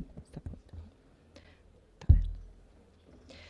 Excelentíssima senhora deputada federal Catarina Feitosa, delegada de Polícia Civil, a qual eu tive a honra de prestar assessoria junto com os nossos colegas por quase 5 anos, enquanto delegada-geral de polícia. Excelentíssimo senhor delegado-geral Tiago Leandro, pessoa que hoje eu assessoro, dei continuidade, nesse trabalho junto à Delegacia-Geral, a quem eu cumprimento todos os componentes da mesa, pessoas que estão trabalhando em todas as áreas da segurança pública e do ciclo de justiça criminal para a gente continuar reduzindo os índices de violência no estado de Sergipe. O vídeo foi bem explicativo, não vou tecer detalhes da questão de dados estatísticos do estado. Eu trabalhei no Ministério da Justiça por quase 8 anos e em 2010, 2011, Sergipe ocupava o 2º lugar no ranking nacional de mortes violentas, principalmente de homicídios. Ao longo desses anos, com um trabalho integrado da Polícia Civil com outras forças de segurança e a gestão tanto do secretário de Segurança Pública, João Eloy, de todos os delegados de polícia, os delegados gerais, tanto a doutora Catarina, Alessandro Vieira e o doutor Tiago Leandro, a gente conseguiu unir forças para que o estado de Sergipe saísse desse ranking e entrasse hoje e fosse reconhecido hoje, tanto pelo Ministério da Justiça quanto pelo Fórum Brasileiro de Segurança Pública, como um dos estados mais seguros do Brasil e principalmente do Nordeste. É o trabalho do policial civil, que está lá na ponta, que faz com que isso aconteça. É o nosso trabalho de investigação, que é de fundamental importância para que a gente siga o ciclo de justiça criminal e o criminoso seja punido. O nosso trabalho é silencioso, o nosso trabalho é velado, o nosso trabalho não aparece tanto quanto as polícias ostensivas que a população vê diuturnamente prestando segurança pública, porque nós não usamos uma farda.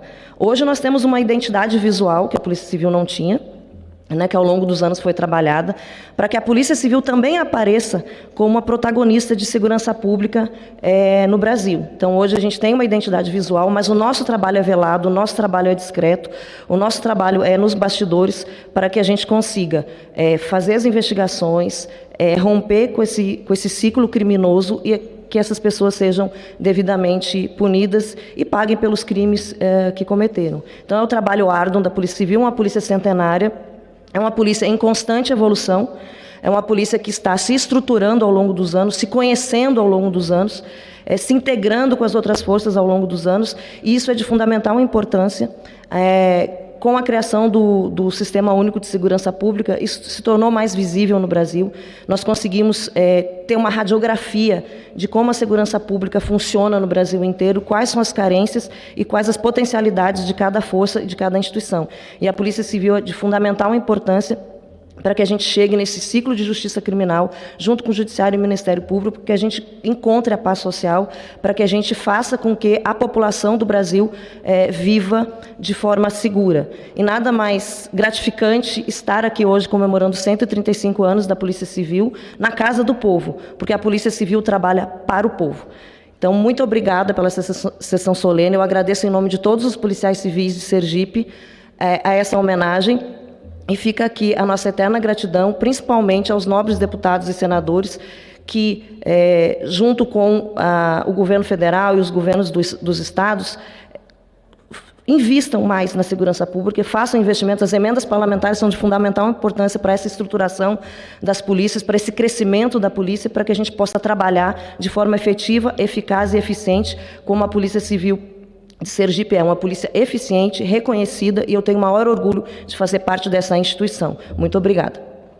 Tá, e portanto, o primeiro discurso desta sessão solene em homenagem aos 135 anos da Polícia Civil do Estado de Sergipe, que deve ter, né, uma boa Polícia Civil, afinal de contas, como dito pela policial que discursou, os melhores índices do Nordeste, e se tem uma delegada eleita para a Câmara e um delegado eleito para o Senado, é porque os números da Polícia Civil devem ser consistentes, né? Quer continuar assistindo, especialmente você que é sergipano, ou você que é da área de segurança pública e gosta de acompanhar esses temas, o QR Code que aparece na sua tela te direciona para a íntegra dessa sessão solene, que deve ir por volta aí até de 12h30, 1h, nessa homenagem aos policiais civis sergipanos. Nosso abraço para todo o povo de Sergipe. A gente tem hoje, a partir de 12h, por isso o Câmara agora é até menorzinho, o Participação Popular, sobre um tema bastante interessante. É Cassiana Turminha que vai apresentar o Participação Popular hoje, que está espalhado aí pela cidade para fazer perguntas, e eu vou fazer a mesma pergunta para você, Cassiana. O que você vai fazer com o seu 13º? Poupar ou gastar? Lincoln Macário, você não me contou que ia fazer essa pergunta, né? Assim, ao vivo, na frente de todo mundo, né? Segredo. Digamos que eu vou dividir, né? Vou pagar umas continhas e vou deixar um pouquinho também para as férias, né? O meu vai pra ser sugado assim que cair na conta. Pois é, Lincoln. Então, a partir do 12h, a gente vai aqui receber no estúdio, aqui do auditório da TV Câmara, no auditório da TV Câmara, aliás, vamos ouvir um analista financeiro, né, que é o Leonardo Gomes, planejador financeiro, para dar dicas aí sobre o que fazer de melhor com o 13º salário. E vamos ouvir também o presidente da FEComércio do Distrito Federal, José Aparecido da Costa Freire, também falando sobre a situação do comércio, a expectativa. Vamos repercutir aqui uma nota da Confederação Nacional do Comércio que fala do otimismo do setor em relação aí a esse final de ano, né, das aplicações aí com o 13º salário. E a gente sabe que tem muita gente endividada também que vai utilizar o 13º para pagar dívidas e que precisa ter uma ponderação aí, né, para gastar, claro, porque vem as festas, né, presentes, mas tudo dentro dos limites. Por isso a gente vai ouvir também os conselhos aí do nosso planejador financeiro. E também, Lincoln, a gente vai ter aqui a participação do deputado José Nelto, que é do União de Goiás. Ele tem um projeto de lei que trata sobre o combate ao superendividamento. Um projeto de lei que complementa aí algumas questões que já estão previstas no Código de Defesa do Consumidor, né, que amplia um pouco a proteção ao consumidor para evitar o endividamento, que a gente sabe que muitos brasileiros estão endividados. Tem um outro problema agora mais recente, que são os jogos eletrônicos, né, as apostas, e tudo isso a gente vai falar um pouquinho aqui no Participação Popular a partir do 12h. Tá certo. Obrigado, viu, Cassiana? Bom programa. Então, depois você me conta o que você vai fazer com o seu 13º, tá bom? Olha só, você quer participar?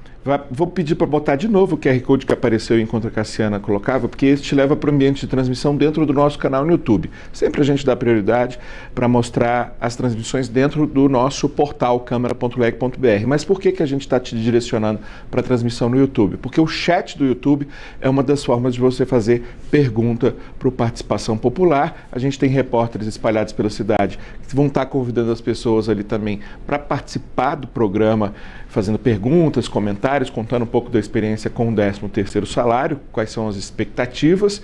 Eu tenho uma expectativa positiva em relação ao 13º salário, mas tenho uma expectativa positiva também em relação à mega da virada, que eu acho que vai me ajudar mais do que o 13º salário.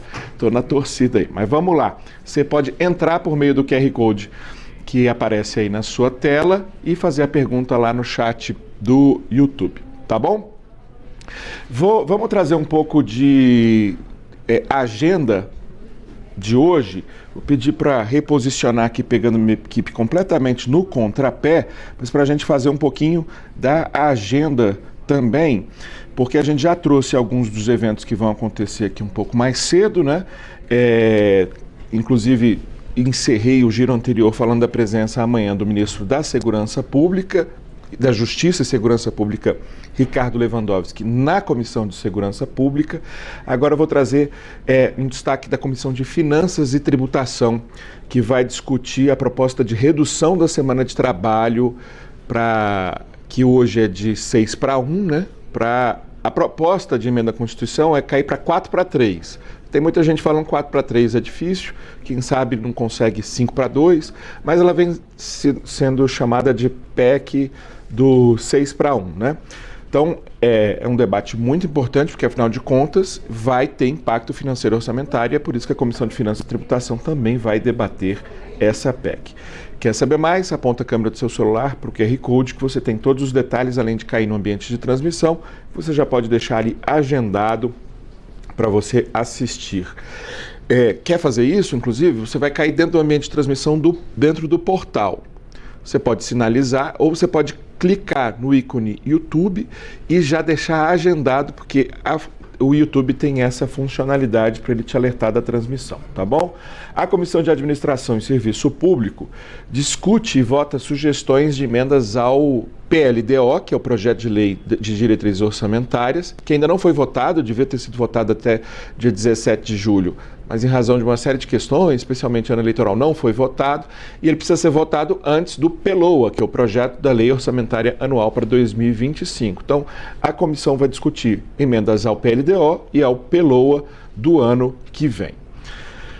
Outra discussão importante na Comissão de Indústria, Comércio e Serviços, o debate é hidrogênio, oportunidades para a indústria brasileira.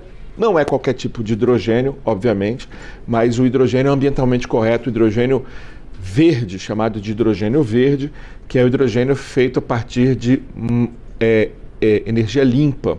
O hidrogênio, ele precisa basicamente só de água e eletricidade para ser produzido. Água a gente tem muito, eletricidade a gente também tem uma quantidade razoável de energia limpa, portanto a gente tem potencial para ser o maior produtor mundial de hidrogênio verde. Agora, como aproveitar essa potencialidade é objeto de muito debate. A gente inclusive teve aprovação recente de políticas públicas voltadas para a produção de hidrogênio verde, especialmente em alto mar, onde a água é muito abundante e onde os ventos podem mover aqueles grandes e gigantescos cataventos para geração de energia eólica, né, energia elétrica a partir dos ventos. Então a gente tem um quadro legal já, digamos assim, pronto para recebimento de investimentos. Há muito interesse, há muito investimento represado no mundo para isso, mas é sempre bom estar atento para essa política pública para a gente não cometer nenhum escorregão e perder os potenciais que o Brasil tem, os diferenciais que o Brasil tem para a produção dessa nova fonte de energia, que pode ser muito importante, inclusive, como combustível para grandes estruturas de transporte, grandes barcos, trens, grandes caminhões articulados e grandes ônibus também. O potencial do uso do hidrogênio é mais para esses veículos grandes do que para veículos pequenos. Já existem motores a hidrogênio prototipados também para veículos pequenos, mas, digamos assim, não é o uso mais racional dessa tecnologia. A Ferrari lançou um motor a hidrogênio muito curioso, mas, repito, o maior potencial de uso está para veículos pesados. E a Comissão de Administração e Serviço Público vai debater amanhã, a partir das 16h30, os desafios e direitos das pessoas com deficiência no serviço público. Inclusive, essa audiência pública vai acontecer no ambiente de debates interativos, portanto, você já pode agora enviar uma pergunta que já fica lá disponível. Se alguém entrar e gostar da sua pergunta, pode votar na sua pergunta para que ela suba e tenha mais visibilidade, mais proeminência, né? Ou você já pode fazer isso também, né? Entrar lá e ver que já tem uma pergunta que te contempla, você também pode votar nessa pergunta já pré-existente. E nesse ambiente de transmissão, que estou direcionando você por meio do QR Code, tem várias informações complementares, como, por exemplo, o requerimento, quem propôs, por que propôs, qual a justificativa, quem são os convidados, tá tudo lá para você, tá bom? Inclusive, esse ambiente de transmissão, ele não está com o vídeo agora, obviamente, porque ele não está acontecendo, mas quando ele tiver com o vídeo, ele traz aquela funcionalidade que eu gosto sempre de fazer propaganda, que é cada uma das falas já cortadinhas para você baixar e compartilhar, tão logo as falas terminem de ser feitas. Bom, então demos hoje já um bom panorama dos debates mais importantes dessa semana, né? E vamos falar um pouco de um debate que aconteceu na semana passada, e que tem a ver um pouco com isso que a gente falou aqui sobre questões climáticas, porque as mudanças climáticas vêm resultando em desastres ambientais cada vez mais graves. Como minimizar, então, as consequências dessas catástrofes? A comissão mista, formada por deputados e senadores de orçamento, que na verdade se chama Comissão de Planos, Orçamentos Públicos e Fiscalização, debateu como tratar, do ponto de vista da questão orçamentária, os desastres cada vez mais comuns. É preciso estar preparados para esses desastres do ponto de vista da defesa civil, obviamente, mas tem um passo anterior que é estar preparado orçamentariamente, do ponto de vista da disponibilidade de verbas para esses fenômenos cada vez mais comuns. Os participantes dessa audiência pública afirmaram que o orçamento deve garantir recursos para prevenção, mas também para a atuação de resolução dos problemas que surgem com a ocorrência desses eventos climáticos extremos. Quem conta para a gente como foi esse debate é a Gil Brandão. A meta é manter o aquecimento global abaixo de 2 graus Celsius, mas há regiões no Brasil que já registram 3 graus Celsius, segundo dados do Ministério do Meio Ambiente. Nas últimas 2 décadas, o número de pessoas atingidas por desastres climáticos aumentou 10%. A vegetação nativa afetada por incêndios na Amazônia teve um crescimento de 129% de 2022 a 2023. E este ano, a mudança do clima aumentou os incêndios no Pantanal, resultando em mais de 400 mil hectares queimados. Diante deste cenário, quais políticas devem ser adotadas para enfrentar esse problema? O assunto foi debatido em audiência pública na Comissão Mista de Planos, Orçamentos Públicos e Fiscalização da Câmara dos Deputados. Para Rodolfo Baestro Moura, representante do Ministério das Cidades, a necessidade de se detectar os riscos para poder atuar preventivamente. E para isso é preciso garantir o orçamento. A gente precisa de orçamento para obra, para medidas estruturais, mas a gente precisa para medidas não estruturais. A gente não precisa que os recursos da resposta sejam diminuídos. A gente precisa que a gente tenha recursos que também façam frente aos montantes que a gente recebe para a resposta. Karine Lopes, representante do Ministério da Integração e do Desenvolvimento Regional, defendeu a priorização desses recursos no orçamento, assim como a conscientização da população para enfrentar o problema. A necessidade de investimento em obras, mas também a necessidade do investimento no fortalecimento da defesa civil local, no conhecimento sobre o risco de desastre e também no fortalecimento das comunidades, para que elas sim, sejam fortalecidas para reduzir os riscos de desastres na sua rotina.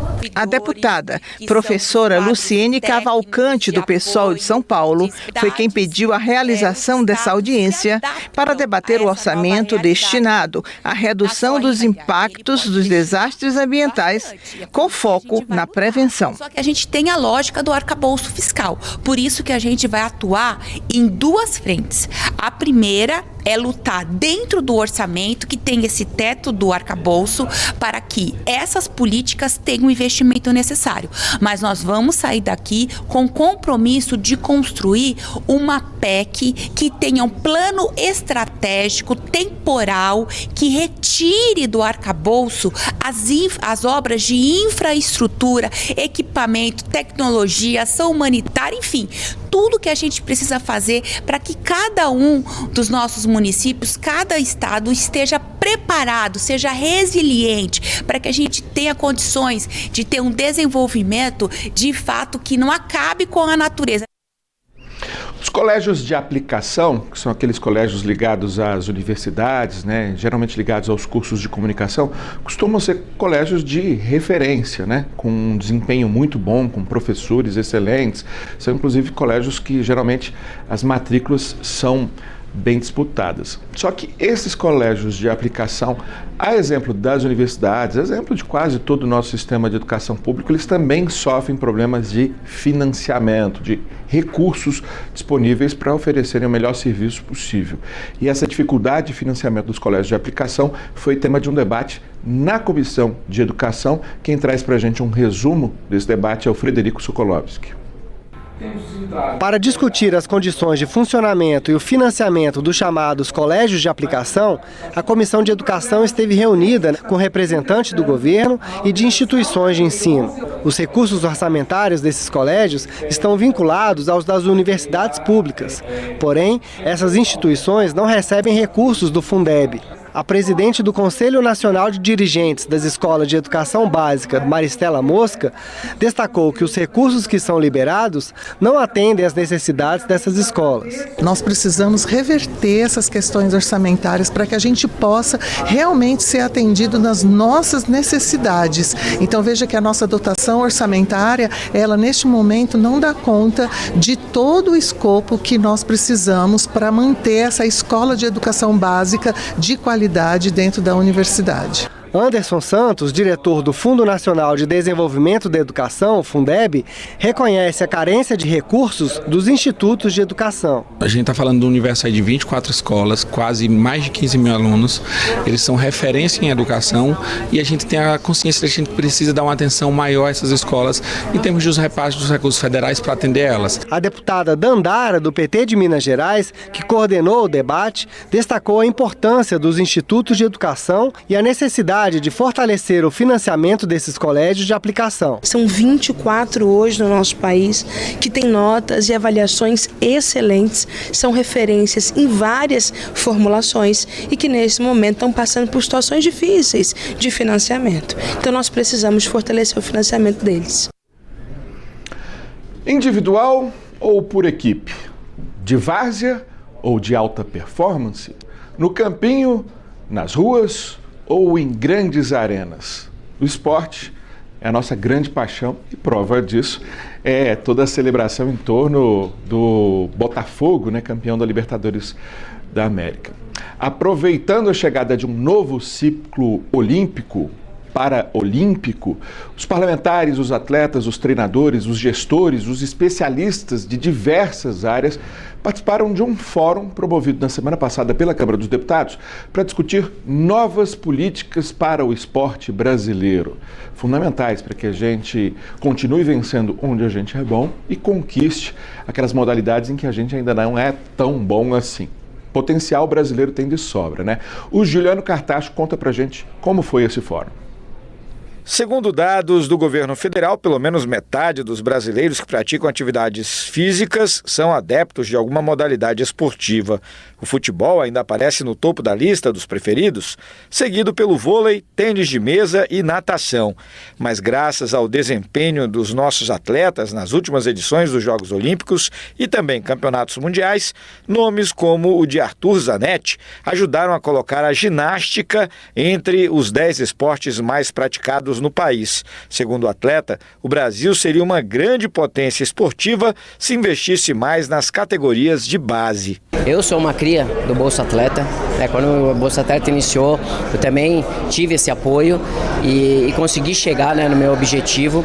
Lógico, a gente precisa dos investimentos das empresas privadas, mas hoje a gente sabe que é muito mais difícil e o governo federal ele precisa ajudar, a base, o alto rendimento, a equipe multidisciplinar para chegar num padrão, onde que a gente sempre sonha, que é as Olimpíadas. O ginasta foi um dos convidados para a abertura do 2º Fórum Legislativo do Esporte, evento promovido pela Câmara dos Deputados para discutir o reforço nas políticas públicas do setor, em especial a gestão das entidades esportivas no país e a importância dos investimentos dos municípios em projetos esportivos. O deputado Coronel Crisóstomo, do PL de Rondônia, destacou que promover o esporte é também promover inclusão social.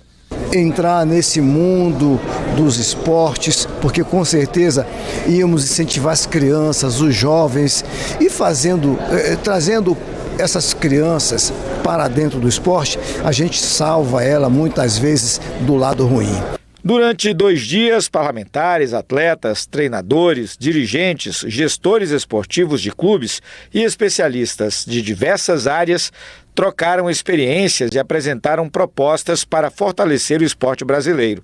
Para o idealizador do fórum, deputado Luiz Lima, do PL do Rio de Janeiro, essa é uma grande oportunidade para que os legisladores ouçam os relatos de quem vive o esporte em todos os cantos do país. A mudança do Brasil mesmo começa nos municípios, começa ali no seu bairro, numa pessoa engajada. É claro que como governo federal e como Câmara dos Deputados, que a gente cria, altera e revoga leis, a gente pode ser muito útil, mas a cultura esportiva, ela nasce com a própria população.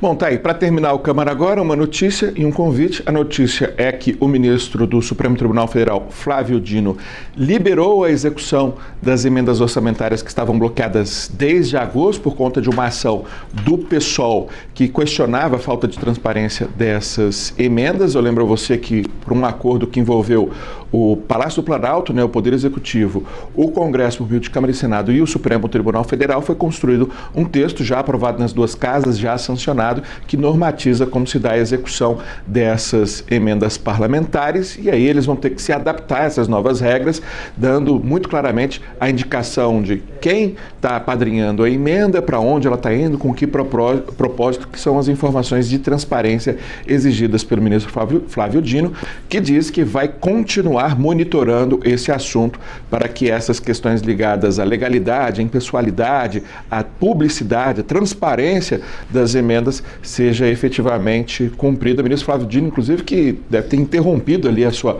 lua de mel rapidamente para esse despacho de liberação das emendas, aguardadíssimas por todos os atores envolvidos nesse assunto, os parlamentares que indicam as emendas, especialmente os prefeitos e vereadores dos municípios que vão recebê-las como um complemento importante de verba, de orçamento para os seus estados e municípios. Você quer saber mais? Daqui a pouquinho tem matéria na Agência Câmara, em câmara.leg.br/notícias, detalhando esse despacho do ministro Flávio Dino. Aproveito e dou os parabéns pelo casamento dele no sábado. E o convite, rapidamente, é para que você preencha o nosso formulário de pesquisa, para que a gente conheça mais quem é você e por que você está assistindo o Câmara Agora. Vai aparecer aí rapidinho, porque o programa já está encerrando. Agradeço demais a sua participação. Tá aí, rapidinho. Tomara que você já esteja com o celular, porque o nosso tempo realmente está curtinho. Além de dizer pra gente quem você é, qual é a sua... sem entregar dados pessoais, você também faz avaliação sobre pontos importantes do nosso programa, que é para que a gente faça dele o programa cada vez melhor. O último espaço do formulário para você colocar o seu e-mail e participar de um sorteio de um brinde muito interessante que eu tenho certeza que você vai querer ganhar. Dá para saber lá no formulário, e que a gente vai sortear na última semana de trabalho do Congresso Nacional. Tá bom? Um grande abraço. Te convido a permanecer conosco aqui na TV Câmara, porque tem participação popular na sequência tratando de o que fazer com o nosso 13º salário. Cassiana Tormin vai entrevistar muita gente sobre esse tema. Agradeço a sua companhia. Continue conosco na TV Câmara, ligada no que importa.